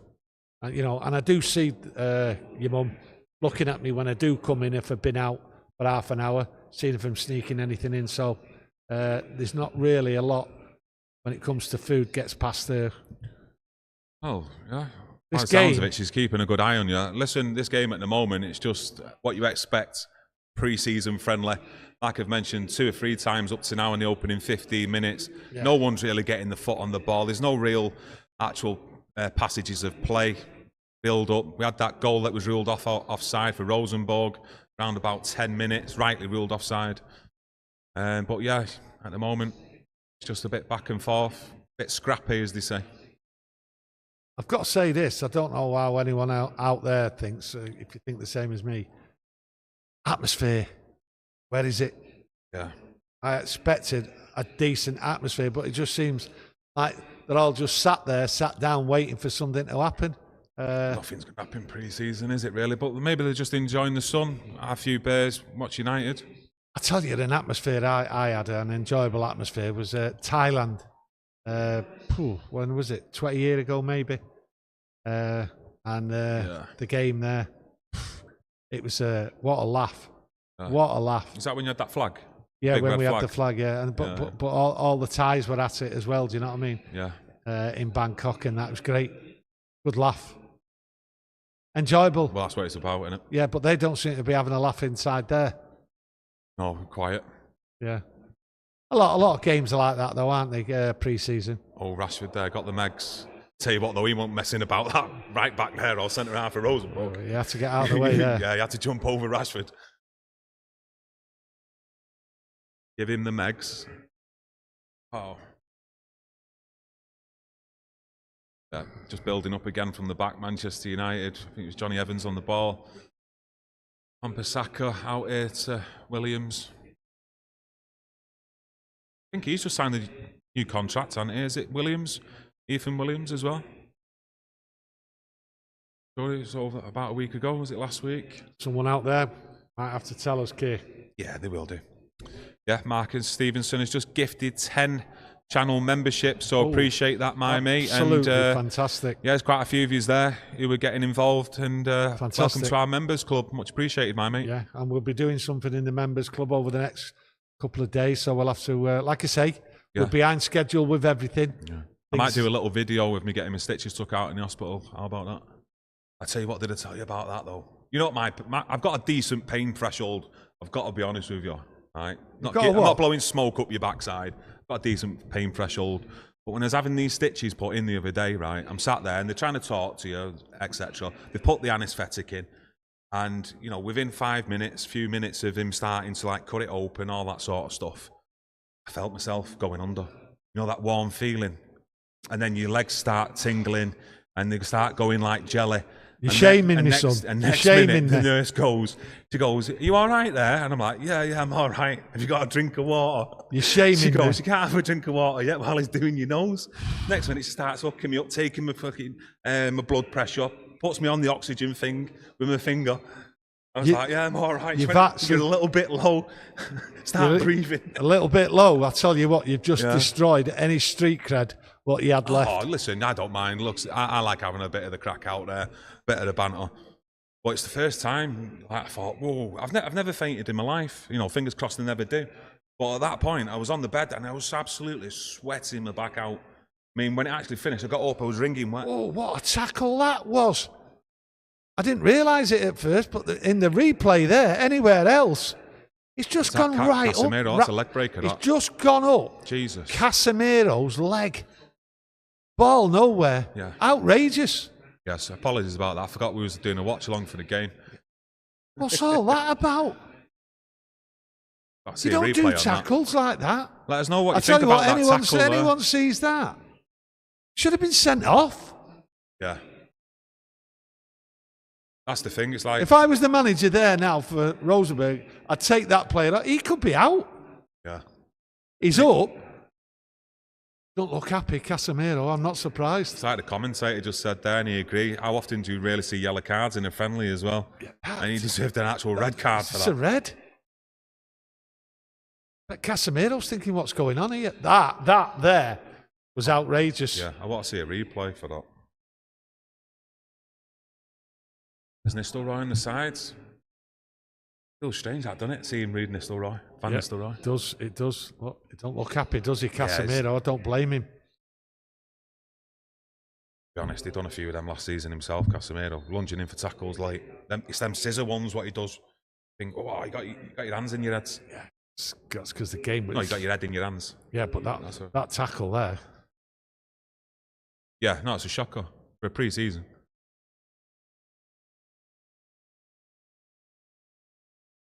Yeah.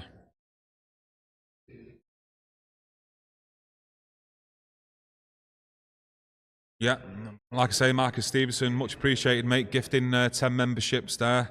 All the ones who have been gifted the memberships, I'd give a big thank you to Marcus. And like my dad Tony said earlier on, we will be getting some more content out this week on our members club, so keep a lookout for it as well. Get that notification on Reds. Them members, what he's just give there, 10, do them people get notifications? Will they know that they're already a member, yeah?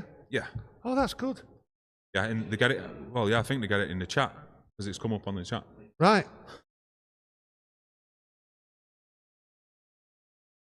Hannibal. So them 10 members will be able to go and see our video when we do one in the next couple of days, in the members. Yeah, they can already see the one that we done last week. Oh, right. Yeah, so every video that will be put on there, no matter when they become a member, they can view whatever we do on there. All right, that's good. And Marcus has given... Yeah, Marcus Stevenson. I'm sure you're from Canada as well, aren't you, my mate? Thank you very much, my mate. Much appreciated. Yeah. Quality. Like I say, more content coming out on there this week. Just can't wait for that season to start, to be honest. Yeah, the good thing is we've only just started that. We want to build it up. Do you know what I mean? It helps out with the channel. Hopefully we get up there with it and it'll do the channel good.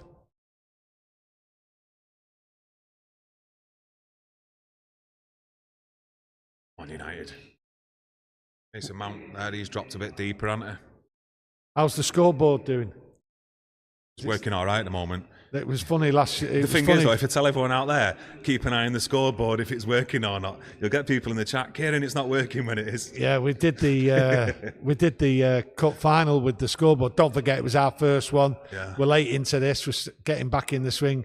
And was it at 0-0 and we was winning 1-0? And it'd been on for a while. Or no, I think 2-0. No, what it was, it got to 5 minutes in the game and it just stopped. Just stopped on 5 minutes. And I think I only noticed when we was on about 30 minutes in the game, scoreboard, take that off. Yeah. Do you know what I mean? Yeah. Ineos Fuchsia, I know you're already a club member, mate, and you've gifted 5 memberships, so that's much appreciated. All the people you've gifted the memberships to, give a big thanks to Ineos, and it's much appreciated, mate. Thank you. Yeah, really, really appreciate it. It's funny. You know what that's just reminded me of? The goalkeeper, Vitek, doing that long ball of Jordan Pickford last night, doing them long balls for England. What was he doing? It's funny when you talk about the scoreboard, how it's sort of stuck and all that. You know, there's only me and Kieron and Webby. Obviously, Webby, he'll be here when the games are on and that during the season. Yeah. He has his own thing to do. So we'll be back. Yeah, on the match reactions after the game. Yeah. But what I would like from yous out there, if you see something wrong or something like the mic's gone or something like that, don't hesitate and bang. you know that's just giving people ammunition out there just to say the mic's not working, when it fully well is. Yeah, but I'm just being... Like, don't get me wrong, I know the sound quality, and I've got to apologise, probably won't be the best because of where we are right now. You know what I mean? Yeah, but you're thinking in the room bad that things. we are with concrete and stuff like that. I'm not thinking You're bad thinking things. bad things about people out there, how they'd it's not be. bad, it's the wind-up. And if I was in people's position out there, I'd have the crack, you know what I mean? Have the banter like, look, your mic's not working, lads. You know what I mean? No, I wouldn't dream of that. Come on. There's people out there, they wouldn't dream of that. YouTube. No, well, like I say, you know, anything you see, what's not working, or even anything what you think might be an update to what we do. We'll get there eventually. We're absolutely fine at the moment. But any ideas that you've got out there, and now we're going to improve the channel, please do let us know. Like I say, that's why we've started the channel memberships. Because at some point we do want to sort of like up the production here in terms of what we give you in terms of content, and probably improving certain stuff that we do, and it's just to help keep the lights on as well on the channel. And like we do say, and it's not a cliche, do much appreciate all your support. Well, I do expect the lights here to go out at some point, because we're only here a while, aren't we? Well, to be fair, you've had do you think they will? You've had a week to make sure them lights have been charged up. You've had a week.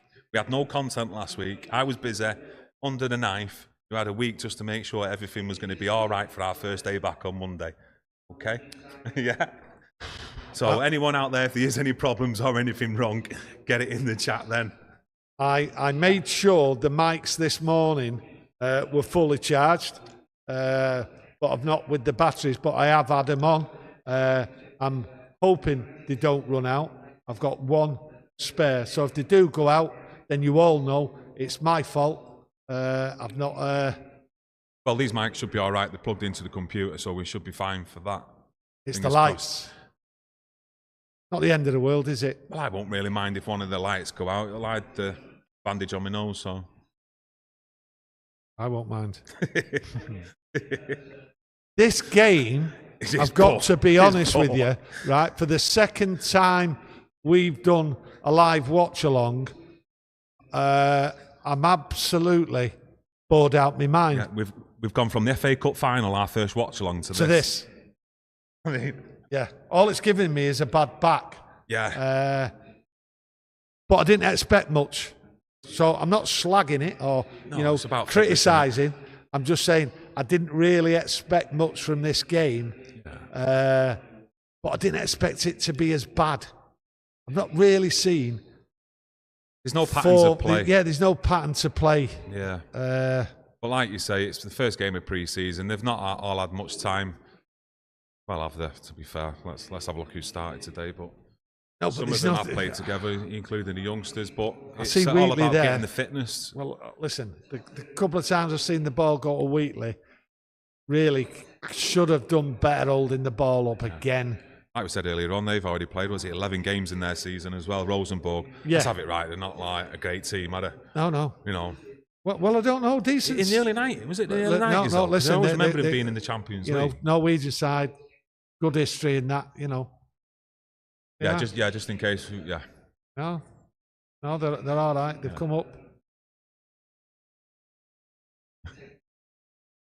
Yeah. But I, to be perfectly honest with you, I don't know whether this is their strongest side. Or these are even substitutes. Like I say, I make the apology again. We've not done our research in that because we've been run off our feet, to be honest with you. So this might be a scratch side, might not be the full 11 what they normally do. I say that, and he's just done a left curler from the edge of the area, the Rosenborg player, and hit the inside of the post, far corner, and it's bounced back out. Yeah, Vitek looked beaten. I don't know if he got like fingertips maybe to it. He was unlucky there. I'm not sure, but unlucky there. Cute little shot. Another player, but Rosenborg player. One who's just had his shot. Yeah. Can you mind the fort while I just disappear for a minute? Yeah. Number 1 or 2. Always a number 1. Yeah, here's the effort here. Just comes inside, not really closed down. Did he get touch on that, Vitek? No, I don't think he got any fingertips on that. Great little effort. And got a booking because he brought down Rashford. Too great, to be fair. But yeah, as you can probably see, if you're watching at home as well while you're watching this, typical first game in pre-season, really. Mason Mount's just gone down there. Oh my, don't look great there, does it? Team rolling about. The last thing we need to see, Mason Mount rolling about on the pitch. Oh, it looks like he's up. Might need to just shake it off. Here they go again, Rosenborg. Back on the attacking United's half, down our right-hand side. Casemiro goes lunging in. Brought that back into this season by the looks of it, them diving tackles. There's Johnny Evans, good clearance.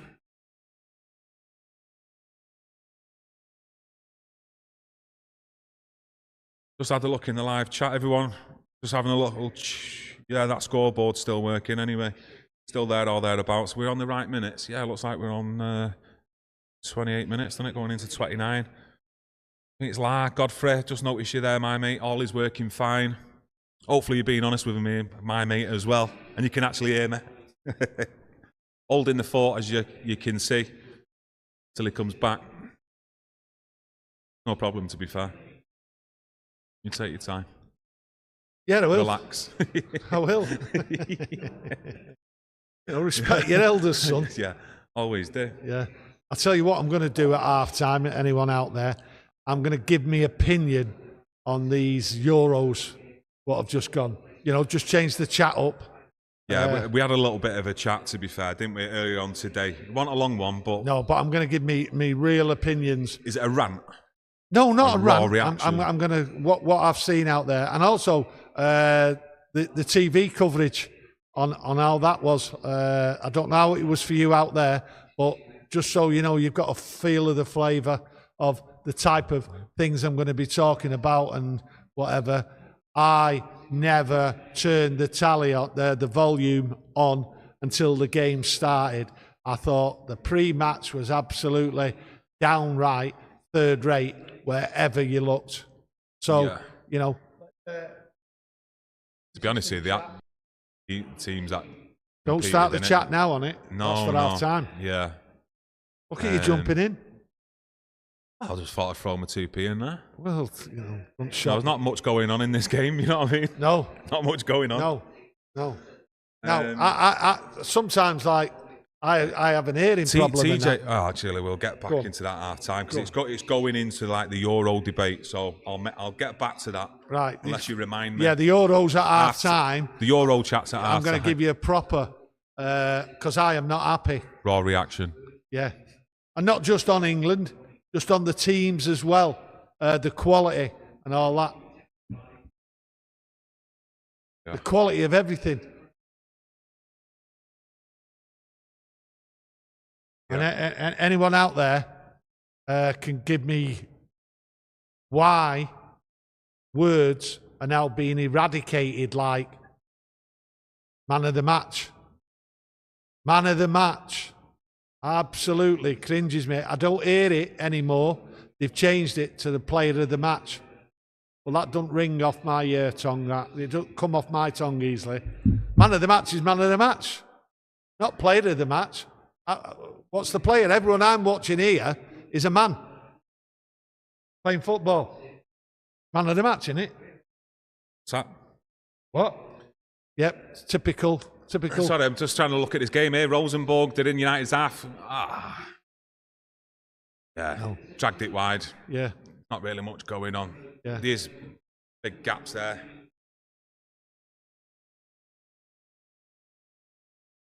Like he says there, that's the best move. Yeah. But Johnny Evans didn't have to do much there. Just show him on the outside. Poor shot. That was a poor finish. That scoreboard's still working. Yeah, it is. Good. 32 minutes we're on.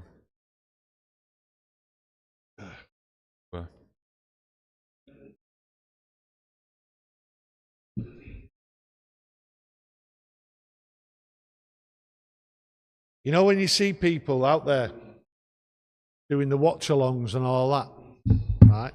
And you see, or when you're seeing people out there doing videos about the game or anything like that, you see lots of them all doing videos. on YouTube, and they're always in the bedroom. Well, I'm telling you now, if we was in the bedroom doing a video now, we'd be falling asleep on the bed, having a nap. To be honest with you, the canal's there. I'd jump in the canal right now just to... Bit cold. I'll jump in it. Saved it there. Don't need the armbands. Go and do it. Mind you, though. Yeah. I wonder if we chase him though, at least. Come on. surely. Deflection there, I think, off, was it? I think Johnny Evans just shot. Fish. Not Will Fish there, deflection off him. Keeper made a smart save. That was pre-season, but you still got to track your man. Come on, Reds. Yeah. Come on. What? Yeah. I think the young lad, Murray, got caught out of position, played it out wide. Ball come back in. Yeah. Good positioning though, Will Fish near post. Bit of excitement here. Ooh. Corner there. That's the excitement of the game. Yeah, corner there. No. Yeah.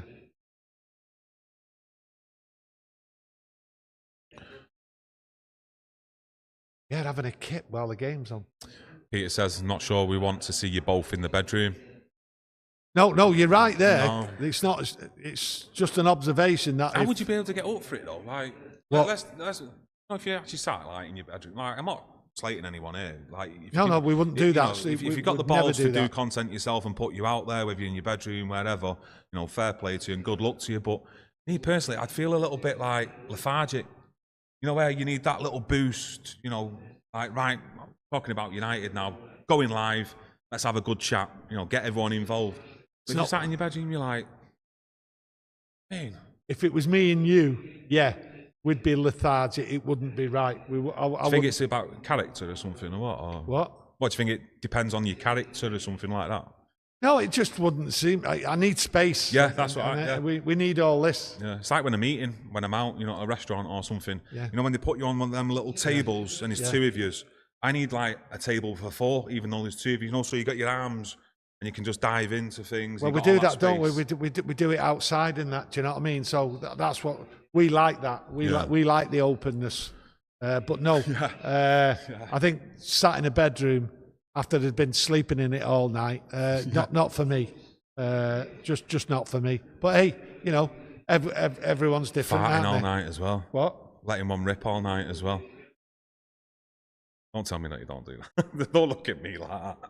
Son, air in the bedroom out. Son, I've not brought you up to use the word fart. All right, let one rip then.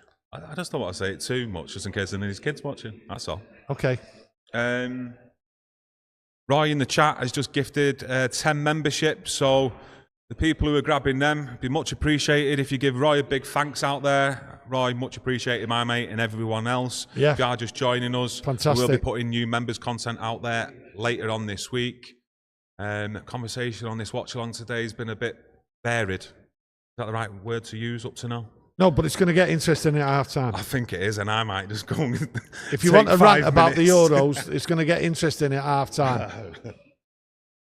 Let's start the season off ranting on something. Well, yeah, ranting, but not about United. No, it's not about United. Because it doesn't need to be about. You can't United. rant about this, can you? No, can you not? It's pre-season. What anyone rants about this, then Yeah, gone. They've gone in the head. Yeah. In my opinion. Yeah. Yeah, it's just United can't really get the foot on the ball, really string more than 3 or 4 passes without it coming back to him in their half with Rosenborg, to be honest with you. Yeah.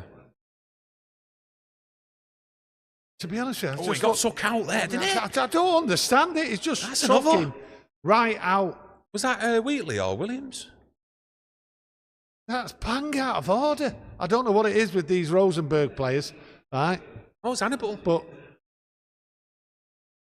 they're just going in. Nowhere near the ball, though. No, nowhere near it. I know. I mean, it's a bit early for it. Yeah. If you're the manager, if you're Ten Hag on that sidelines, you'd be having a little quiet word with the Rosenborg manager, like, yeah, mate, come on. This is the first game of the season. They're at a different it's a pre-season, come on. He's just turned him there. Done well there, just turned 2 players, Wheatley. Go on, Wan-Bissaka. Yeah. Wheatley. Yeah. There's Williams. Go on, lad. Get. You see, you've got to remember Rosenborg, like, fitness levels are way above what these United players are. Yeah. So their approach to the game is differently. So they're not going to go in half-hearted. Yeah, but you'd expect it to be United with it being the first game of pre-season to be slowing the tackle, making them kind of tackles, wouldn't you? You know, late challenges. Yeah, would you? I don't know. I don't know. Lange, 86, much appreciated, has gifted 10 Webby and O'Neill memberships. It's much appreciated, my mate. So everyone who's been gifted their memberships in the chat, be much appreciated if you give a big thank you to Lange out there. Oh, yeah. Yeah, Wheatley. Ooh. Wheatley there, ball to him there. Yeah, good turn on his left foot. Yeah, good turn. Near enough straight at the keeper, if we were honest with you. Hit the target. That's it. Hit the target. That's it. Yeah. Oh, yeah. Good space. Good space, good left foot shot there.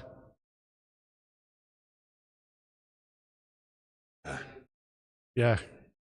Yeah, decent strike. Yeah. Little bit of life here now in attack. Was that the first shot on target?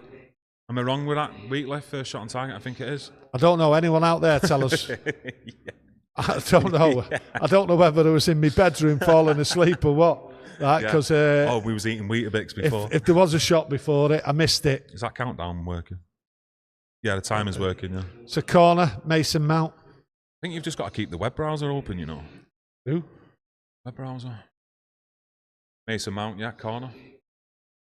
There we go, corner's in it. Eye to the back. He was just pulling him there. No, shit. Yeah, well, you would do, wouldn't you? Yeah, we'll fish. Let's get something straight. Rosenborg don't want to get beat by a United side. Mm-hmm. Okay? So they're not just going to play it tippy-tappy and like we're all mates. Think it'll still be 2-2? 2-2, no chance.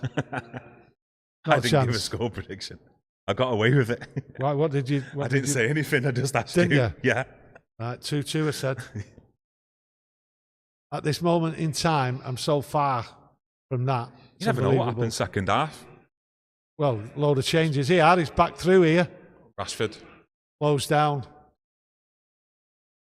There we go. Ball played out. A little bit of excitement going on there.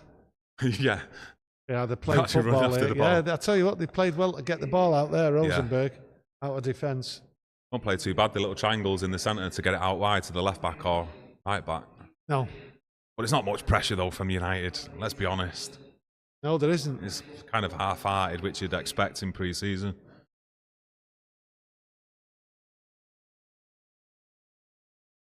Yeah. Bob W. Thanks for gifting 5 memberships. So, it's just hit the bar. So they've hit the post, they've hit the crossbar. Oh, Johnny Evans, I see Johnny Evans has just gone, oh my God, what was that? Johnny Evans has just gone over the top.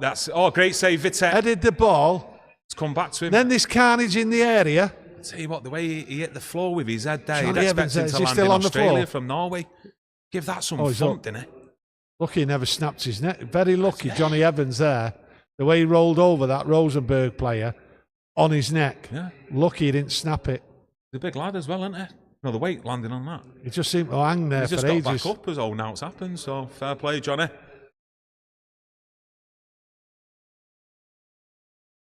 Put some for that, though. Something of gladiators, that. Yeah. Well, they've just hit the bar there. Had a little bit of a scramble. Yeah. Good save by the keeper, that, though. It's like he just said there, United lucky to survive there. Few chances they've had.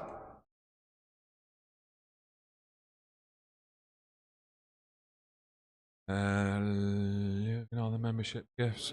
Marcus, loving all the membership gifts, and it's only pre-season. Nice one. And welcome new members. Yeah, big welcome to all the new members who have joined today, and also the people who have been gifting the memberships as well. It's much appreciated, and I hope you've given a big thank you to the person who's gifted them. It's much appreciated, and we will be putting out more content later on this week. People gifting them memberships, and that gives us a boost. Gives a little bit of a warm feeling in there, my mates. So good on yous. Oh, good save that. Yeah, good save that. Got down well there. You did, didn't I? Yeah. Same kid who hit the post earlier on when he was inside the area. Yep. Oh no, that was a good save, that, yeah. wasn't it? Good save. Come out. Good. Yeah, down low, fast. Yeah, I like that. Got low, fast there. Strong hand. Anyone know where Onana is? He's not back yet, is he? He's at Carrington. He's still training. Oh, is he training? I'm sure is he back training? Yeah, he's back training. Right. He's obviously Ahmad, Anthony, Sancho. Maguire is still injured. I think he's trying to regain fitness. So Onana's back. All over the place here in the box. Him again. For some reason, I thought What's he'd he been called? playing. That kid who keeps on having the shots. Who? On him. Third shot. He hit the post earlier on, then he hit the bar not long ago, and then he's just had another. He seems to always find space. You're asking me? Yeah. I've not got the team sheet in front of me. I'd have to write it on my hand so no one could see it. It might be do you know what? That might not be a bad idea, considering get we're the doing a team watch sheet along up, to yeah. actually look what the team sheet is. Yeah, keep the team. When you want to know about a player, just get the team up. Yeah. It would help.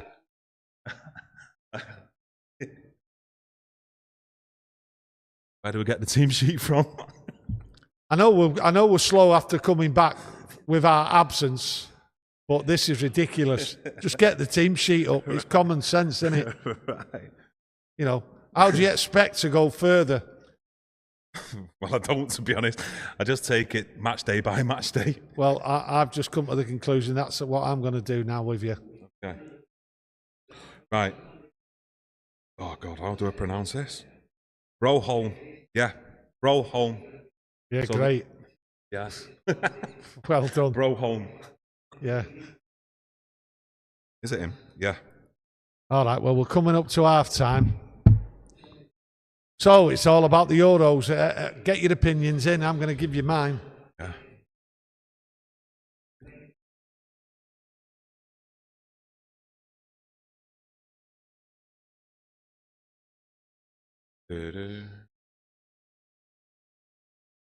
Oh, what a tackle. So I'd like to thank you all as well. That's a tough tackle. Mason Mount. Yeah.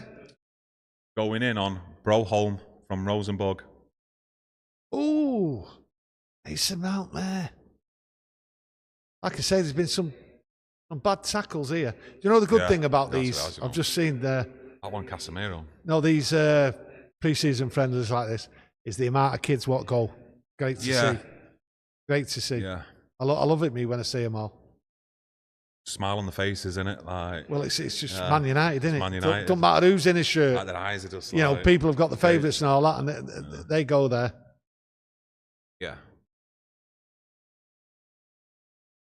Yeah, I'd just like to thank everyone getting involved in the chat. Yeah. Getting involved, much appreciated. I think in a minute, though, someone's going to have a little bit of a rant about the Euros. Yeah. I'm sure a lot of you who've been tuned in for the last 20 minutes or so would have heard earlier on you want to talk about the Euros. Yeah, I'm going to get in the Euros. Well, yeah, you take the dance floor, take it away. What are you thinking? What can I say about the Euros? I can say this. I thought it's been poor, to be honest. Quality, the teams what are in it. I think the standard isn't what it used to be. When I look at, say, like the Italians, you know, you look in the past how good Italian sides were, how it's gone down, how Italian football is. And then you look at the Dutch.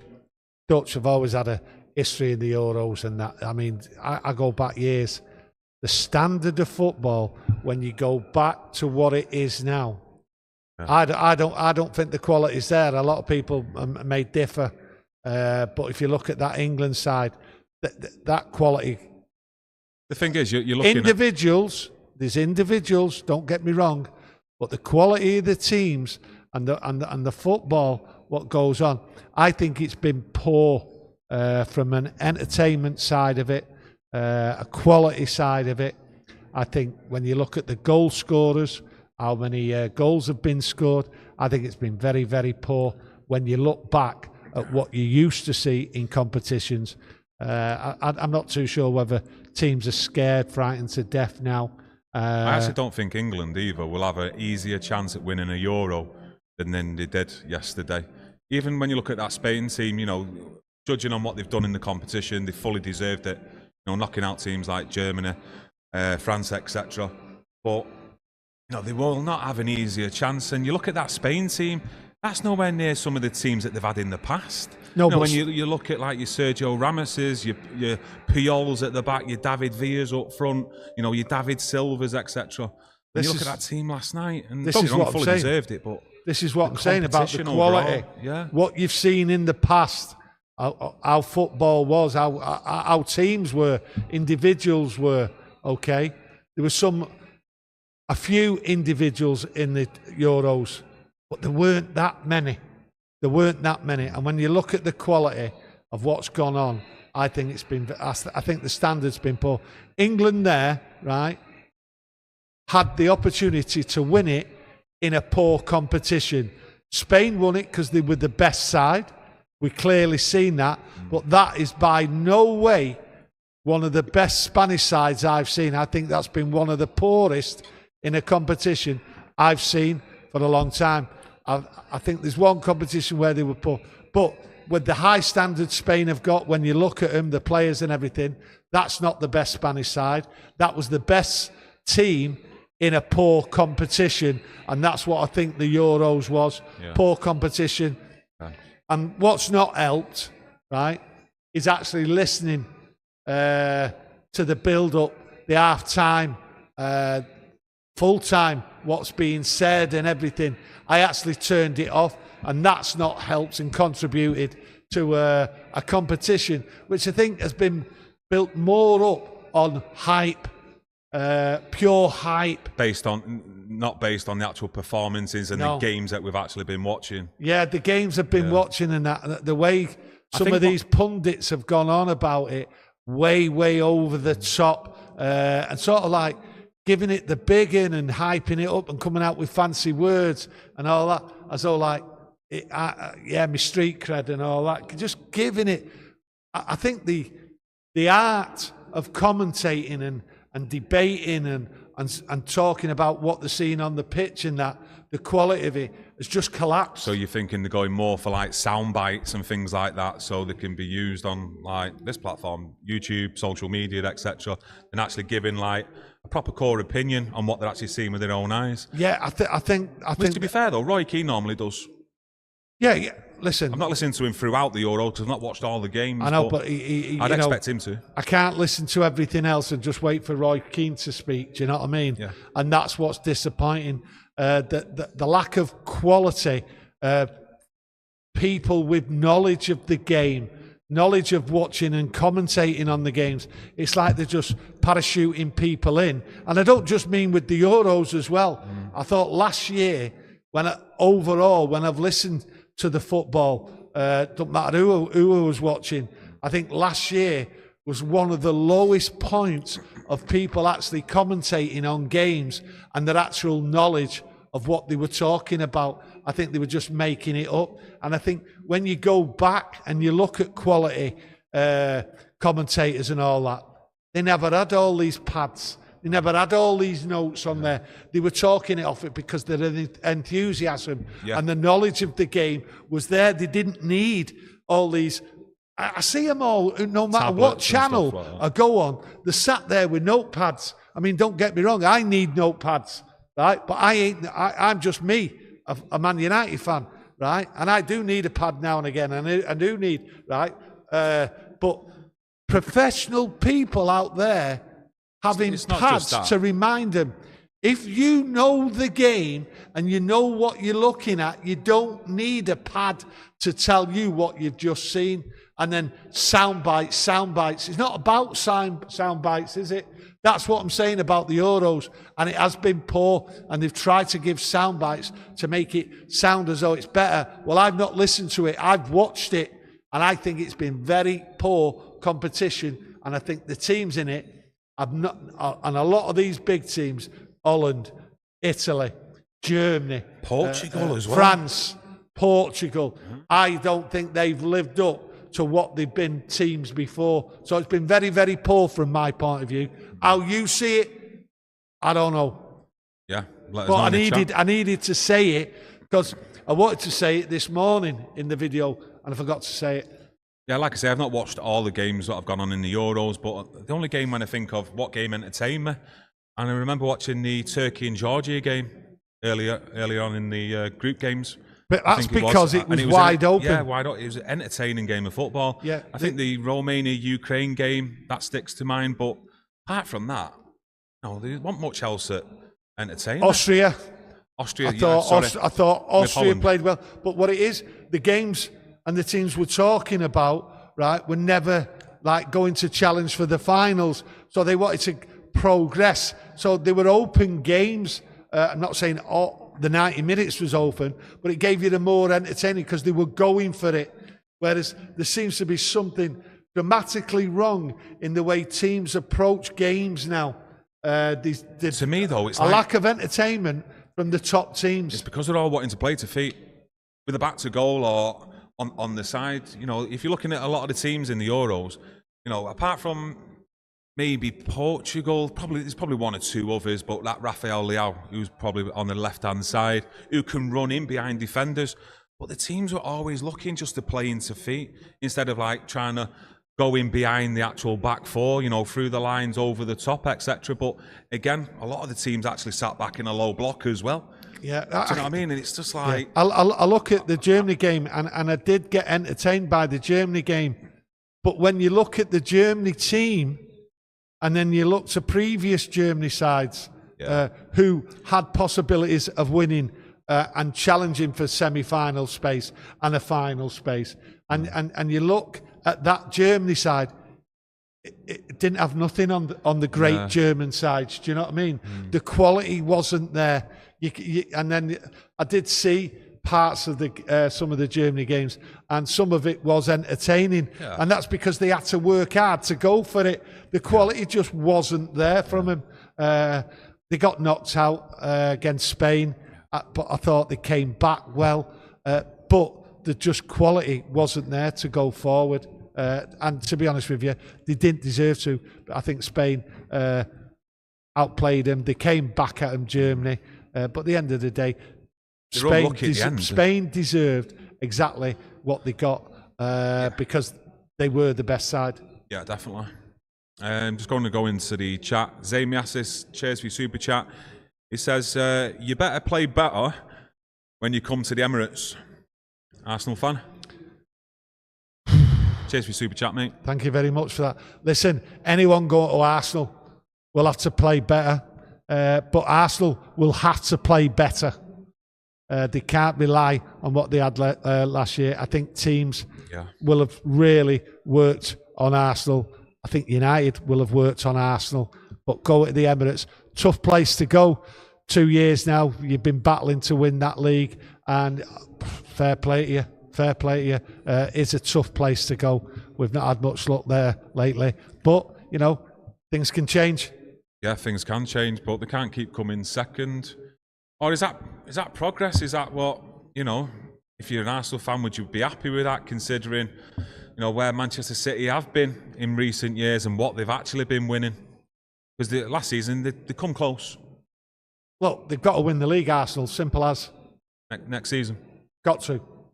For their fan base, okay, second. Can't keep coming second or going down third. They've got to win it, end of. That's my opinion. Yeah.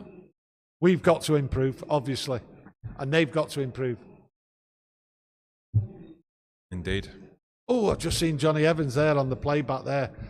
Wow, he got up there. He went right on his neck.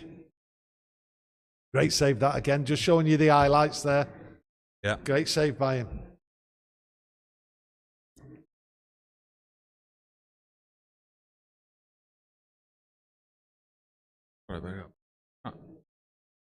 Lorna G, football used to be like poetry in motion. There's a lack of individual skill and individual skill and moments. Apologise, got it out. Teams seem to be robotic, like boring. Cheers for super chat, Lorna. I think, Lorna, you said the right thing. Teams seem to be like robotic. This is how you play football. Goalkeeper has it. You've got to play it back. You've got to play tippy-tappy across. Okay, lots of teams seem to do it. This is how you do the midfield. I mean, where's the adventure? Robots, I think you are right. I think there's a lot of robots. I think there's a lot of characters not in the game like it used to be. And unfortunately, I use Ryan Giggs as an example in football. You know, he was told, keep going for it. You know, keep trying, keep experimenting. Don't keep passing it back. You look at your robotic football, and what comes to mind is Rashford on the wing last year. Give him the ball, stop, turn around, pass it back. Robotic. I'm using Rashford as an example, as a robot. Anthony as well. Right, yeah, but I'm going through, I'm just pointing it out with the obvious. I'm using it as the obvious. And not just with United, with lots of teams. And I think that's what it is. Too much sideways football. I mean, if you look at Declan Rice, okay, let's get something straight. Declan Rice for England, robotic football. That's what I seen. Sideways passing, frightened to death of doing that killer pass and all that, right? What's happened? What's happened to him? But he wasn't the only one. So from an England point of view, Declan Rice to me, poor performance because he was robotic. Lorna, you give me a great word to use for the rest of the season. Well, that's what Southgate's done to certain players, though, in that team, though. Made him robotic, because if you look at Declan Rice for Arsenal, he's a lot more forward-thinking, I think, for Arsenal than he has been for England in this tournament. Far too many times you've seen with England, even just getting throw-ins high up the pitch, it ends up back at the back four or even back at Pickford on our 18-yard box, and then it's a long ball up top or just starting the build-up again. And the moves broke down. It's a poor side what got to the final. They huffed and puffed when they needed to, out of desperation, okay? And sideways passing and all that. I tell you what, do you know what? Good it shout, was boring at times. Niall there in the chat, he says, overcoached to the point they can't improve and think for themselves. And I think there's probably an element of that, you know, because you see these players, it's like, they feel it's rigid, the tactics, the instructions that they're given, and it's not what they've been used to. Do you know what I mean? No, overcoached might be right. Also worry, also playing it cagey, also thinking we'll just play ourselves into the game and all that. But let's get something straight from an England point of view, okay? Not winning that, didn't deserve to win it. Southgate didn't deserve to win it. When you come into a tournament, okay, you should know your 11 side. He was experimenting game after game in the group stages. Sure. Okay, that should not be the case. Experimenting. That's what he did. So he actually said we've not got a direct replacement for Calvin Phillips early on in the group games. Okay, so when he come out with we haven't got a replacement for Calvin Phillips, right? The moment he said that, I knew there was carnage in that camp. There is discontent in that camp because people listening to that, players listening to that, would have been fuming to hear Southgate say we haven't got a replacement for Calvin Phillips. Calvin Phillips has proved he's been rubbish. He might get better, just didn't get the opportunities at City. What happened at West Ham was a joke. But for him to come out and say that, I've not got a replacement for Calvin Phillips. Now you know why I'm not happy. Yeah. And just Zaim Yasser, cheers for Super Chat. He says, Tony, who should be the next England manager? Who should be? Yeah. Who should be? Do you know what? I haven't got a clue. I think what you should just look for is someone who is prepared to make his players go forward, who wants to get the ball forward, get an attacking side out there. I think the way football's gone now, I think if you've got a decent philosophy of how to attack, style of play, I think it'll go far. And I think you just need a couple of players to run at people, to run at defenders. It frightens him. And I think the way football's gone now, I think defenders are vulnerable when people have got the ball and they're being run at. And I think that really is a winning combination for any side. And really, that's how I was coached. I think that's how most people will coach. Get the ball, run at the defenders. Yeah. Don't. Looks like there's been some changes there, though. They've updated it. Got Amas there, come on. Yeah, left back. Yeah. Talked about him earlier on. Yeah, that's good.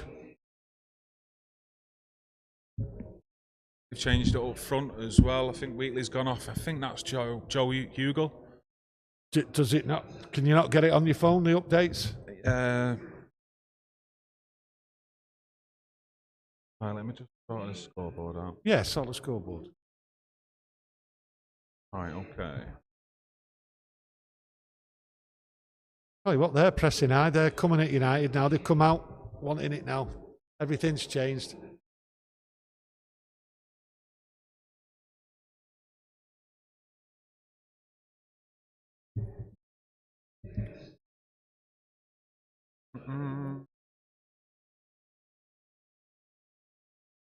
You know what would be good if yous out there watching this would tell us who you want to get in the first team squad, who you know your knowledge about players what are being given the opportunity now.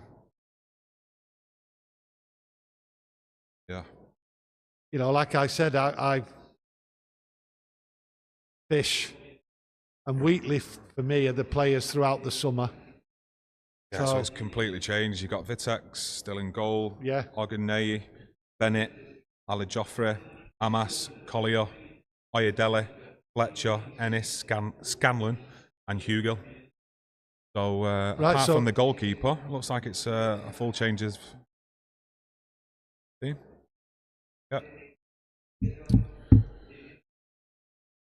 Well, I've got to say, first half, Wheatley didn't really get that much of the ball, to be honest with you. I think the football itself did him no favours. So at the end of the day, you can't really sort of like say anything about that football, say anything about the players. They did what they did. They went out there. But these players, what have come out for the second half, they look as though they want to go for it. And the Rosenborg players, fair play to them, they've come out fast as well. Yeah. So we might get a different second half here. Oh, God, it's running through them there. The thing is, a lot of these lads who come on at half time, they'd have played together as well, quite a bit. More used to playing with each other. Yeah. Well, the game looks more lively, so that's fair enough. Looks more open. I might get me 2-2 here, son. You might do. You might do. Yeah. Oh, just for those watching and those what are joining us, not seen us before and that, you know, we are father and son. That's where I get my good looks from. What? That's where I get my good looks from. Yep. Even with this plaster on. Yep. Bandage. That's right. You know the score. That's it. You actually look alike. Do we yet? You look like your mum. Well, I was going to say we've all got the same nose, but obviously... What are you talking about? Like, we all have the same nose. The O'Neill nose. Back off. What are you talking about? Well, it did do. You look like your mother. It did do. Yeah. You look like your mother. More from... Yeah, you don't look like me. You look like your mother.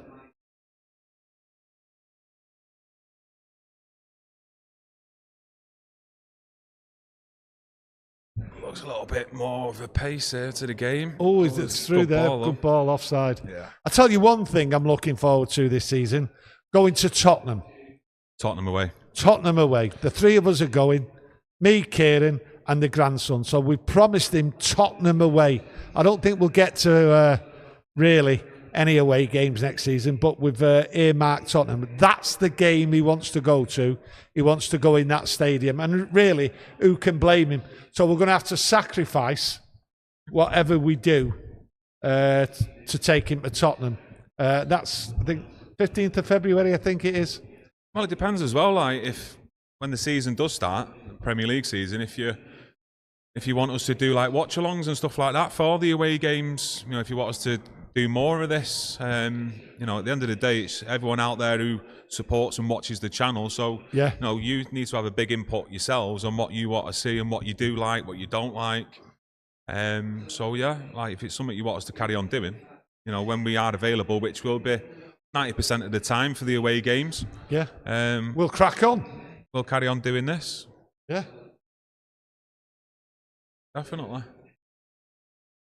That's if it doesn't coincide with my yoga classes. And obviously if we can keep the scoreboard going as well. Is it going? Well, I thought it was going to start from 45 again and go up that way, but it started from minute 1, so going up that way. So basically, if you're just joining us, it is the second half, and we're 6 minutes into the second half. Why don't you have a vote to say turn it off or keep it going? Yeah, but what happens if people come on now and they're like, well, they might not think it's live, they might not think watching the game, especially when we're talking about Weetabix, watching or creating content in bedrooms, they might just think, what are these guys on about? Why don't you ask for a vote? Shall I keep the scoreboard on? Keep the scoreboard on. We get rid? Keep it on, because if someone comes on, you'll say, hey, your clock's wrong. And then everyone out there can turn around and go, you should have been here at the beginning. Yeah? How'd you do a vote? I don't know. We're learning, aren't we? We're learning. No.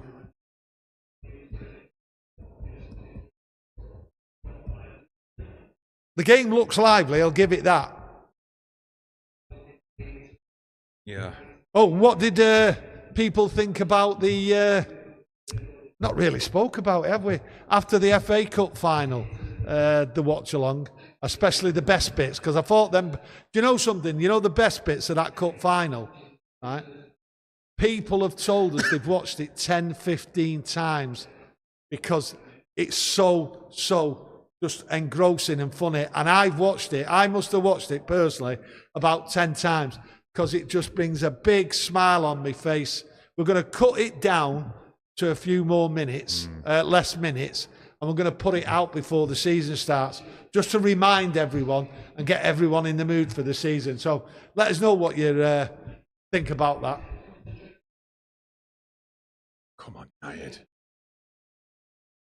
Have you been watching I just want to see us. Something just get me off my seat because my back. I've sort of slumped. Back's gone a little bit. You know at the bottom. Yep. And these chairs, it's not full covering. You'll see what I mean. And when you've been sat on it, sort of like leave a bit of a print. No, it's them. It ain't good for the back. No, not good for the back. We'll have to improve on the furniture. You got the chairs? Pardon? I got the chairs. Yeah, ball through. Yeah. It's got it under control there, hasn't it? Yeah. To be fair, a lot of them kits that they've got on, they won't need washing after this game. Does anyone out there know anyone what's gone to this game? Yeah, get it in the chat if you know anyone who's gone to the game. Besides Peter Bolton. Oh, he has the flag, the One Love flag. Ah, yeah, it goes to a lot of the reserve games and stuff. Mind you, he's been on here, hasn't he? Once. Peter was on once. Yeah. Didn't come on again after he said Hannibal's the next Jack Grealish. No. No, nice fella. Yeah.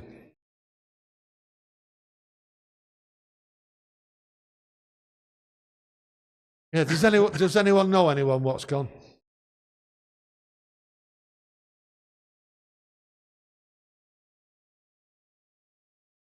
So Rangers in it next game. Yeah. Saturday. Yeah, what's the time for that? Is it 5 o'clock? I think it is, isn't it?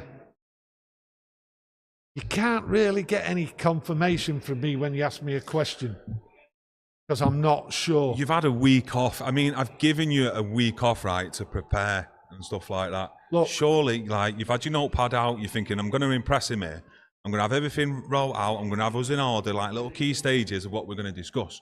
I didn't sleep all week because I was running round. Don't even put me for 7 to 10 days, right, trying to get confirmation of the Willie Kambala story I came out with, right? That was my ace trick, right, of pre-season, getting that info before anybody else. To be honest with you, I'll let you off for that because that was a cracking bit of info. Yeah, I got an I-5. I got an I-5 from someone, right, because I got it out a day before that Romano. Yeah, put it out on us at the Friday, and then Fabrizio Romano come out of it on the Saturday. On the Saturday. So that there. So running round for 7 days and nights. So I've not had time to do anything else. To be fair as well, to put it back onto you, he actually come out with, it was a €10 million package, whereas on the channel actually said roughly around £5 million, and it's worked out about £4.7 million plus the add-ons. Well, I'll take it near £10 million. Yeah, I got it right then, the transfer fee. Yeah. So that's good. But I got it out there. So that's why I've not been able to do things and get ready and prepare for this week. So, like I say, the batteries are low because I've been busy. And the batteries low though. What? They look pretty bright to me. Are they? They might be fading. Oh. How do you think it started off, the first 10 minutes of the second half? Busy. Yeah. But nothing exciting. I can't say it any other way because I'd be lying.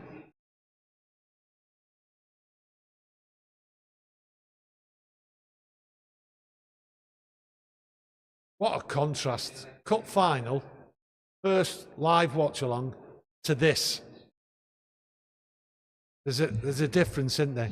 But we're here, we're enjoying it.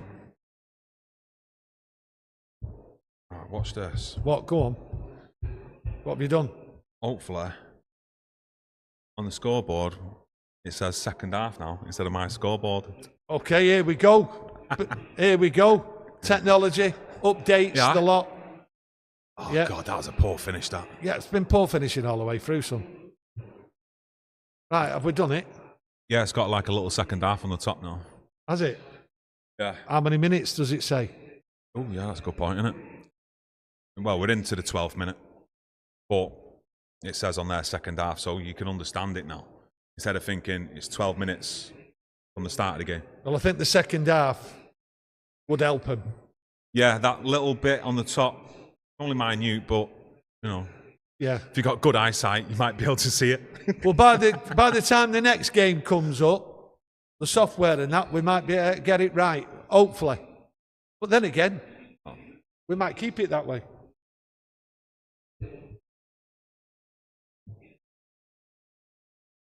Might keep it that way. Oh, look at that, that's bad. Yeah, breakaway here now. Here we go, down the wing in the box. No, they've got back. On the edge of the area. They've got back now. They've got back. It's ended up nothing. Should have passed that. Listen, I think they got back. He done well to get past as many players as he did, but he had a couple on the edge of the box there. He should have. I think they surrounded him there. Yeah, he should have passed it. That Collier. Yeah. A lot been made of him, to be fair. A lot of people out there are saying to watch out for him next season, Collier.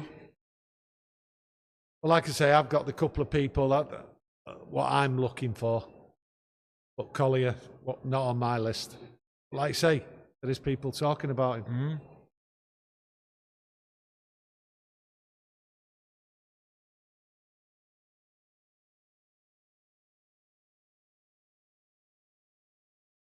Yous will need new backs after this game. Ineos Fusher. Probably. Oh, I'm having a little stretch. Big stretch. Do you know what I do? You talk about backs. I do my exercises. Okay? In the morning. Stretch me back and all that. Does me the world of good. But I'm going to have to do them when I finish here. I'll give you that. Are we going to do a reaction after this game? What? Well, we're going to do a reaction to the game like we normally do. Can't. Look. Let's get it straight now. Let's tell them the truth. There is no match reaction after this game. And we're not doing a match reaction at all? What we're reacting to? The game? No. We can do a little quick one. No. I'm sure there'll be people out there who still want to do a match reaction. I tell you what, I'll have take a vote, that. Have a vote on it. How'd you do that again? Get me a poll out. Let me do a poll. Yeah, do a poll. How do you delete this? But what is there to react? I don't know what there is to react to. Keep the scoreboard. Yeah, overwhelming majority said keep the scoreboard. That's what you're there for, to keep us going and make sure, right, that when I come up with an idea, it's completely wrong. Yeah. Keep the scoreboard. Right, what was the poll we were doing again? Match reaction. Match reaction, because I don't see the reason why. I've not seen anything. I can't react to this. We'll just make it up. Make it up. Okay. I'm good at that. There might be some people out there who watch it who haven't got MUTV. All right. So they might not watch the game. Yeah, okay. Just make it. But what should the headline be? Superb performance. Superb performance. Yeah. Make it up. The best they've seen in years. Is it right to make up? Okay. Because we don't try and... Is it right to make up an headline? Superb performance, entertaining game. Yeah, but if we tell everyone out there, they will be in on the joke as well. Well, I need to know that it's acceptable. Yeah. Well, you're getting authorization, basically. I need authorization. Right, poll's going up there in the live chat, so if you're able to, just give a vote on there. We've got... Kind of waffle, basically, about a great game. Yeah. Yeah.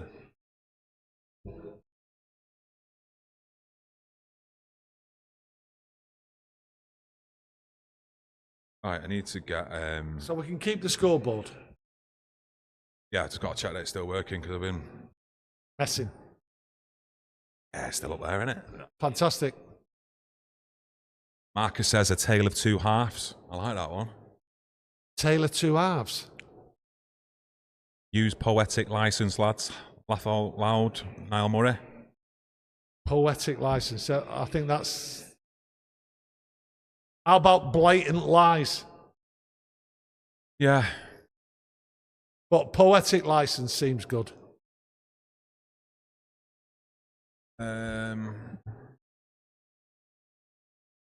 Oh. Okay. Battery change. Yeah, just change it over.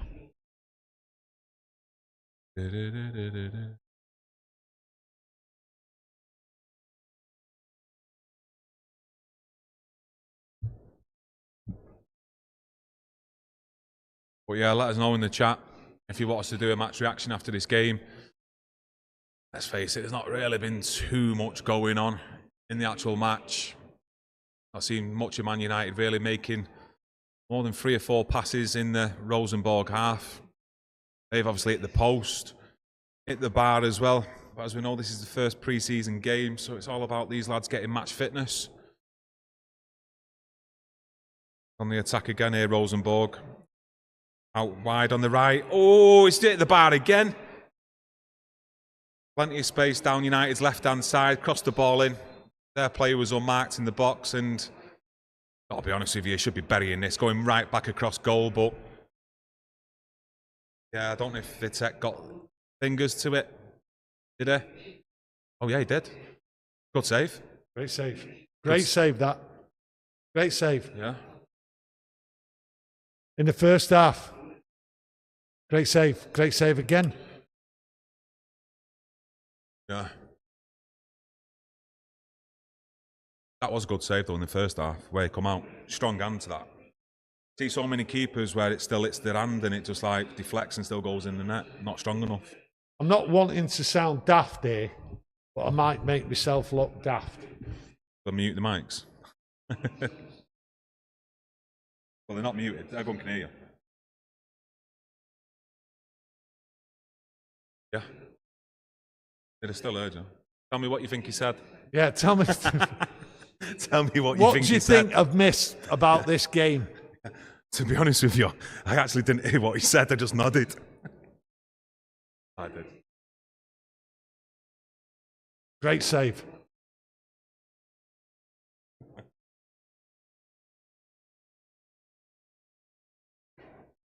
You know what? Just before that, I was going to do something.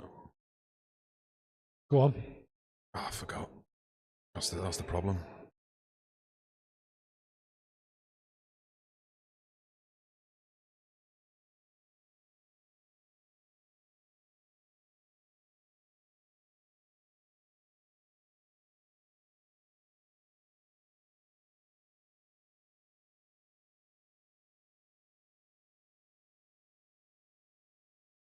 You know, if we get Brandwaite Go on.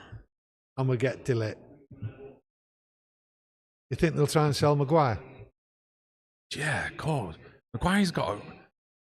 Listen, he Lindelof. He filled in last season, didn't he, when he needed to because of injuries. And to be fair, it's probably the best he's played since he's come to Man United, apart from really that first season, first 6 months or so. But, well, actually, I'd say first season, because I tell you what, everyone thought it was a blow when he was injured for that Europa League final against Villarreal. I mean, every United fan you spoke to said, oh, it's a massive blow, Maguire being out. And I think we had, was it Bailly and Lindelof at centre-half that game?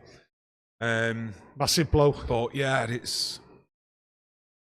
I think Lindelof's had his time here at United. He's had more than enough time to try and stamp in being first choice in that centre-back position. He's still not done it, so... Squad player. Yeah, but... Only the same as Maguire. It's a matter of who they're going to keep.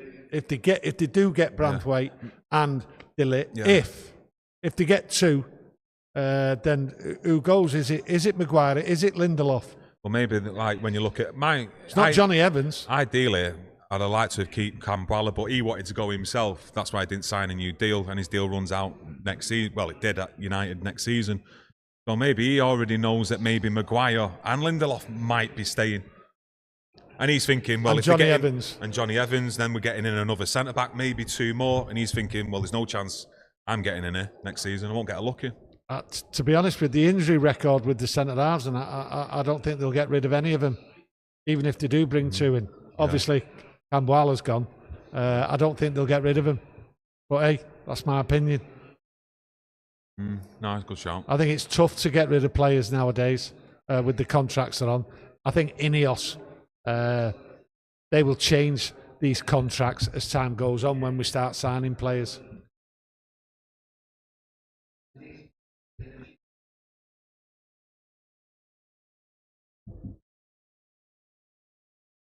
A lot of people say Maguire's not getting back in that England team. As long as Southgate's there, he'll play him. I think the football tells you no way should Maguire get there. The style, the approach to games has got to be different. You just can't expect to win playing that type of football. You can win games, you can get through games, you can have your moments in games, but to win a final, to get that trophy, you have to be different. You have to produce. And this England team clearly doesn't do it, and that's because of the way they approach the game and the manager and the way he sets them up. It's as simple as that. There's good players there, but what it is, in this tournament, they play moments football. Who would you get more money for, Maguire or Lindelof, as a transfer fee? I mean, Maguire, he's got more left on his contract. I think, does Lindelof's contract run up next season, at the end of next season, 2025? Pretty sure it does. So really, yeah. Even if Lindelof stays for the season, he's going to be gone at the end of the season, isn't he, really? They're not going to offer him a new contract. Just don't know what's going to go on. But who's worth more? Maguire's supposed to be worth more, but will you get it? That's the thing. I think the opportunity to cash in for Maguire was last season. I think he himself says, I'm not going anywhere. I'm staying exactly where I am. I think that's how it looks. Yeah, Rosenborg look like they've just had a chance there. Well, they've had a cross. Yeah. Had a cross. They got in there. Oh, he took him on there. Yeah. They just keep hitting the side net in Rosenborg. Yeah, they enjoy it, don't they? Hit the post. Yeah. Did it? Yeah. Yeah. Fredrickson. I knew that.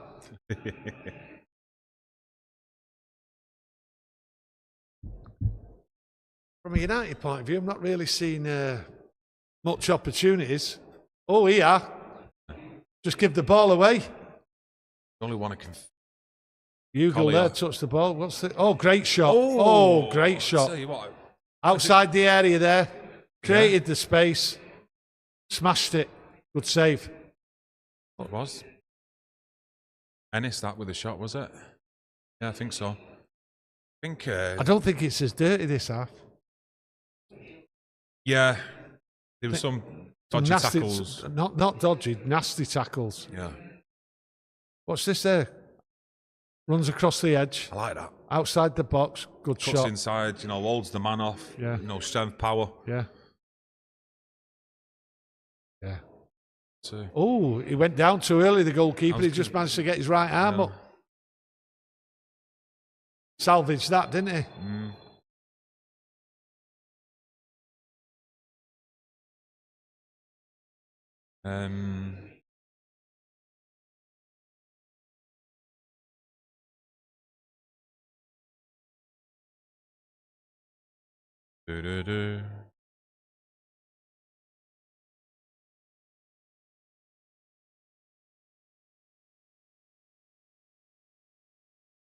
Sloppy football, that by both sides there.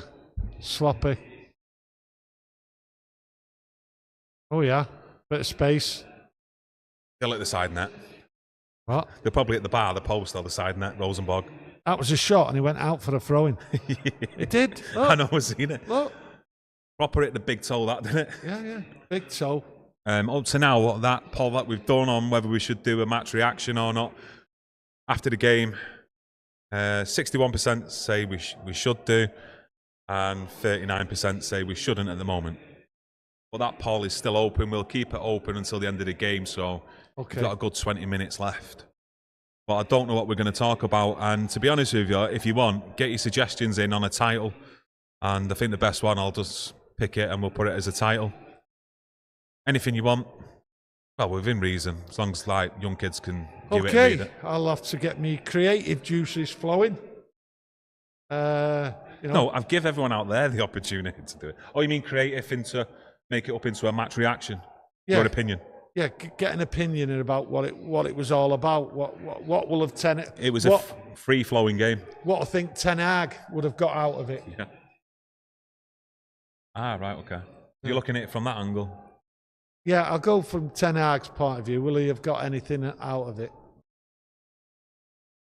Talk about the tackling, how bad the tackling was in the first half. No. Just brush over that. Just ignore it. Yeah. I think this is what does Ten Hag get out of the game? So should we do that as a title? Do you know, I'm not sure. I'm just not sure with this game. Yeah. Did we know anymore? Yeah, but the good thing is, people out there know, right, that we don't know a lot of these players' names out there. There's a few players out there. I think I've lost track at half time. Yeah, I think of who's actually on the pitch. And United players. Yeah, United players. Yeah, well, you've got Amas at left back, haven't you? You've got Bennett in there now. You've got Collier in there. You've got Ennis. Oyedele. He's looked at the team sheet. You've got to look at a team sheet to know I know who's that. playing. I know, but you're cheating on me, aren't you? Because you know I've not got access to it. Well, that's what I'm here for. No, helping out. Glossing over. All right. I'll go on about Eric Ten Hag, what he's took out of the game. What can we look forward to the next game? Any players? Rangers, isn't it? Any players added to this squad? Or is it just like give them all out? Yeah. I know one thing. No point doing a match preview for it. What? There's no point doing a match preview, though, for the next game against Rangers. Rangers? I know, but... It's a... Think? It's the Scots... do you want a match preview out there for the... I'm going to do a match preview. All right, okay. Battle of Britain. Okay. It's the Battle of Britain. All right. It's a friendly. But there's never a friendly. You can't have a friendly against Rangers. It's the Battle of Britain. That's how it's always brought up. So that's what we've got, the Battle of Britain. Right. So when should we pencil that in for then? Friday? A full day Friday. Yeah, a proper warm-up, a proper preview. 3 hours. Yeah. It's the Battle of Britain. Right. Headscarves a lot. All of it. You can't belittle a game like that. In my opinion. Yeah, crossing from Rosenborg. Yeah. There's not much else to really say because there's not much going on, to be honest here. There's not really more than 3, 4, 5 passes. There is things going on. Yeah, it's all scrappy though, isn't it? But there's nothing. The positive is the young lads are doing well defensively. They're keeping the... just as I was saying it, it's just literally inches from the post. Good flick on that. I tell you what. Fast. That hard, was a good header. Yeah, a little flick on. Yeah. Oh, he's offside anyway. But yeah, the young lads are doing well defensively. Yeah. Let's give the positives. And it is positive. Yeah, no, it is. They're getting a workout. Yeah. Yeah. Yeah, offside. Well offside there, yeah, well offside. I don't know how I missed it first time. I don't. It was well offside. Yeah. Never a good sign that, though, is it? You know, like when one of the players goes to take a goal kick and the keeper can't do it. Yeah, goalkeeper's hurt himself. I was a referee once, you know, when I was younger. Weren't. I was in my teens. No, you've never told me that. I'm not buying it. I have. I've told you before, yeah. That you was a ref? Yeah, your mum knows that. When? I was a ref. Honestly, look at me. Yeah, I was a ref. Go on, tell me now. I passed my refereeing exams, right? And for those what know, I actually passed them when I was 17, just before nearly 18, in the Institute Warrington House. That's where I went and passed them because they did a course there. How many games did you do roughly? I think I passed the exams. Oh, so you didn't even referee a game? Oh no, I didn't referee a game, no. I was too busy watching United. Yeah, well. I was too busy watching United. Yeah. Fair enough, yeah. Yeah. But I resided in Warrington House and had an exam there. Yeah. But when you was thinking about it, was your first thought to genuinely get into refereeing, to referee games on a weekend? Nope, just go to watch United. That was my first thought. It was there. The opportunity was there. I took it, and that's what you should do with opportunities. Take them. Yeah. So I went and done the exam, passed it. Very proud of myself. So you should be. I was. I was a good referee. Yeah, but you never refereed any games, though. It's all up here. Do you know? All up here. I'll revert back to the exam, the questions. Yeah.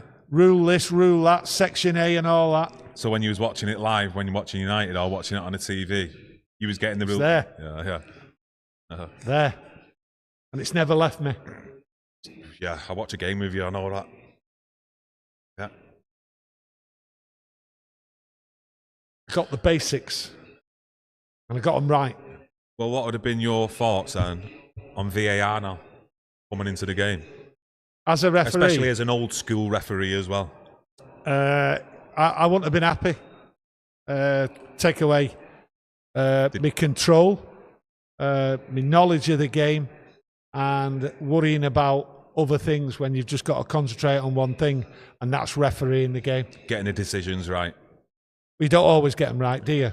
But what you have to do is stick to that decision. Yeah. That's what football's about. And then you can discuss it while you're watching the game or after the game. It's part. I think the discussion part of it is actually part and parcel of football. It's part and parcel of your enjoyment.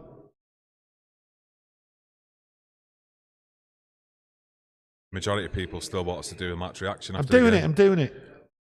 Like I said earlier on, I know some of you have actually got some suggestions in for a title for a match reaction video, so get it in the chat. Still got about 10 minutes left of the game to do, so yeah, get your suggestions in on a title. Yeah, right. I've got one. The truth. The truth. The truth. Do that on the actual thumbnail or the actual title. Do you think I'd do that for the thumbnail? Are we all right going with the truth on the thumbnail? Give us some suggestions for the title, though. Changed my mind. Changed my mind. Come on. No. Yeah. I think we should keep it secret from them. They've told us to do one, so we're going to do one, even though they know it's going to be very hard. Yeah. So I'm going to do my best. Everyone who's actually been watching us, and it's much appreciated. Just make sure you stick with us and defend us in the chat if people start saying, "What's all that title about? Absolute nonsense." Yeah. Because obviously you've got the inside knowledge of whatever we put. We're just having the crack, taking the mick. And there's nothing really for people to come on and start ranting and raving and be critical. They should sort of like...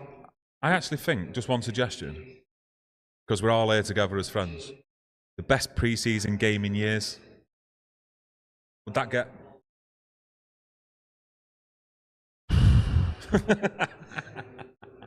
That's dark, that, son.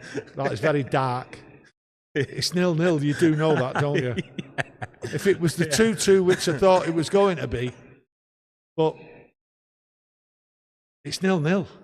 Yeah, it's time for a late goal, isn't it? Yeah. Crowd were chanting for more. That's the one. Yeah. That's the one. I know. I didn't want it to end. Didn't I? We've got a few, as you can see, good examples, I reckon. We're not going with the truth. I know, yeah. Civilis, I think I've pronounced that right. I thought I was going to pronounce something else. But it said secret reaction video. Is that a title, or are you just actually agreeing? Was that a secret reaction title? Yeah, Niall, I know I'm pushing it a little bit, mate. I know I am, but we've got to push it a little bit, haven't we, to the boundaries? Yeah, got to push it. Oh, listen, if you can't push the boundaries for this game, then there's something wrong. Keith says Vitek shines in a youthful United team. I've not seen anyone better this season. He has. It's been the best. Yeah, he has, actually. Yeah. That is actually still him in net, though, isn't it? I've even got one. I've even got a title. Best game of the season. Yeah. There you go.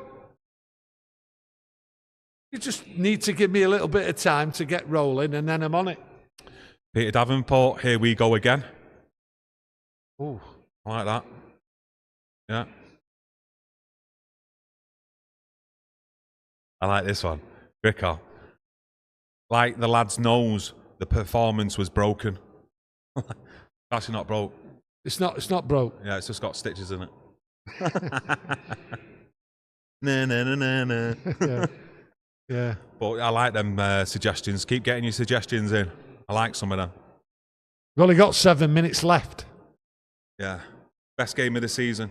Yeah, best game of the season. Yeah, I think I'll go with that up to now. Yeah. Still plenty of time to get involved, get your opinions in, and we'll pick one. Yeah. I'll tell you what, though, it's going to be an effort just getting up off this chair, walking over there, you know. I wouldn't have minded doing this in my bedroom. Honest to God, I wouldn't have minded doing this in my bedroom. Yeah. Anyone still on what knows? Can roll back, lie in your bed. Roll back, I got inside, tucked in. You wouldn't have woke me up for about 12 hours. This has sent me bad, this. All right, Kieran, go and get my night nurse with it. I'm telling you, this is dark. To be honest, you wouldn't have needed night nurse. You'd have just gone. No night nurse, nothing. You know. Yeah, is that scoreboard still working? Yeah, check it. Could be important. There'll be a goal any minute. Oh, I don't know. I don't think it is it, lads? Well off. Well off, innit? Yeah. All right, let's try and catch it up. Been working all right through. Well, obviously it hasn't. How can it work all right when it's working wonky? It was all right before. Where are we up to? 8-5. Well, it's not working. Let's just add a few to well, it. It's not been working all right, has it? The staff I've got to put up with here. The scope. Well, it lasted till about 75, 80 minutes, didn't it?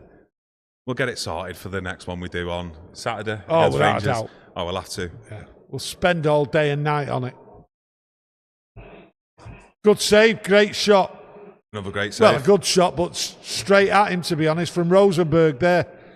Bit of a scramble, bit of a lucky break, but hey, it's something to say. I think they've been. Do you know what? I think they've actually had about 4-5 good chances, but just not had the capabilities of putting it in the net. God, might see the scoreboard quickly going up. Have a look where we are here. I think as an offensive going forward, United, I think they've been poor in both halves. Yeah? Yeah. I think it's been a workmanlike game. Is this being serious or? Always serious. Right. Always serious. Keeper's played well. Right, where are we up to? We're still doing Corner there. Yeah, Paul still wants us to do the match reaction, so I don't think that's going anywhere. Yeah, we'll have to. Obviously, like we're not going to do a live straight after it to do a match reaction because we need a debrief. We need to go through what we've seen, what we understand, and also I need to listen to Erik ten Hag for quite a long time, to be honest with you.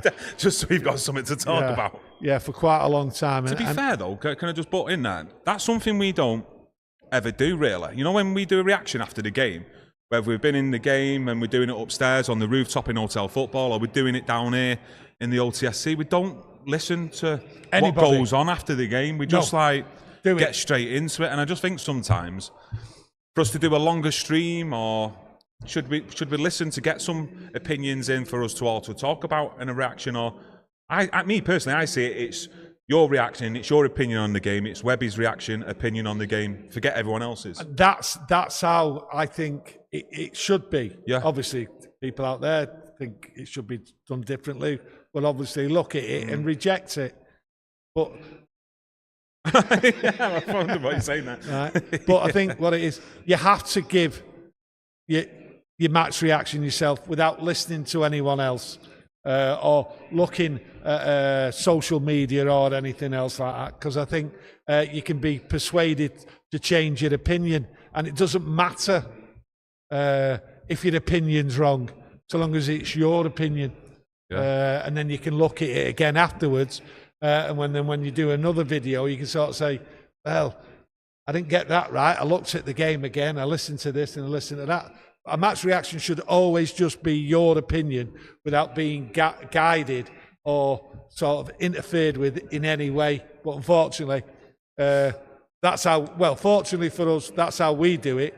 But anywhere else, you don't really seem to see that on the way we do it. A lot of people out there seem to be influenced about what's trending. Yeah, no, definitely. I noticed that. And you know, I do actually see a lot of people talking across this platform.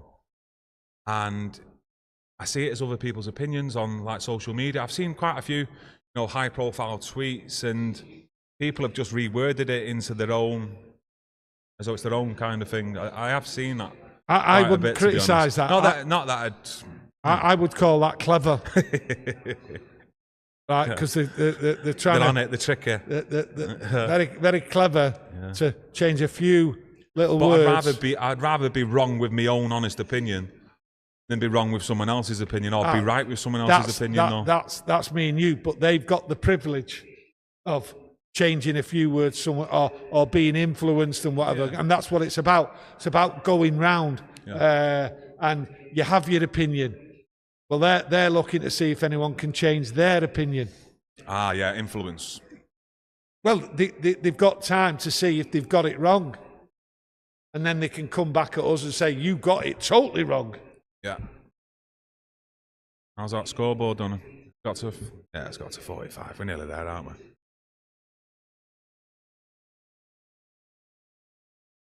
Got us through.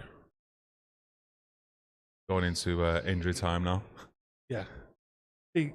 At least you've had a play about with the scoreboard and you'd be used to it, and you've got plenty of time now to get it right for the Rangers game. Yeah.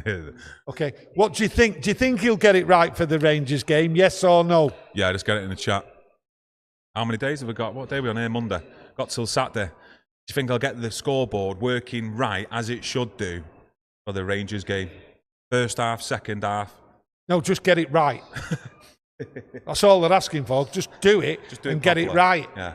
So the question is, do you think he'll get it right for the Rangers game? Yes or no? Give it a go. I'll do my best. That's all you can do, son. I'll do my best. That's all I ask for.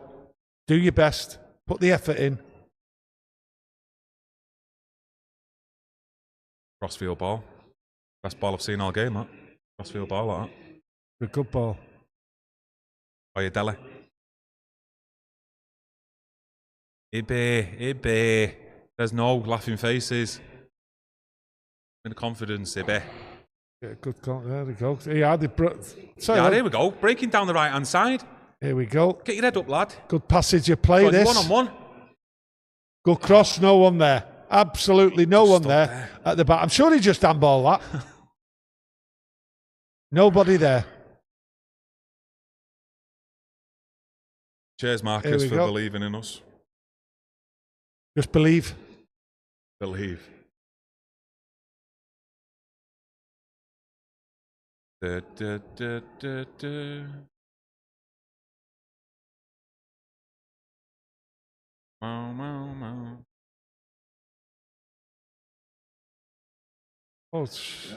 there we go. Goalkeeper up. Yeah, straight should be blowing the final whistle now. 2 minutes gone. Yeah, that poll, I think we've got over 60% saying yes, so I'll close it down now. Thanks for everyone who got involved in the poll. Yeah. Making that vote. Getting us to do another video. Yeah, we'll listen to a few comments and that, and quite rightly so for this type of game. And see what Eric Ten Hag has actually took out of this game. Because I know what I've took out of it, but you'll have to wait till the video. Yeah, good. Yeah, good shout. Yeah. Hear me out. Yeah, hear me out. Oh, scored! They just scored, Rosenborg. Right in the last minute. Oh, God. Could be the last kick of the game. Well, seconds left. Let's see the replay here now. Blasted it. Unbelievable. Oh, robbed. God. Was robbed. Yeah, that's the title. Robbed. Robbed. Yeah.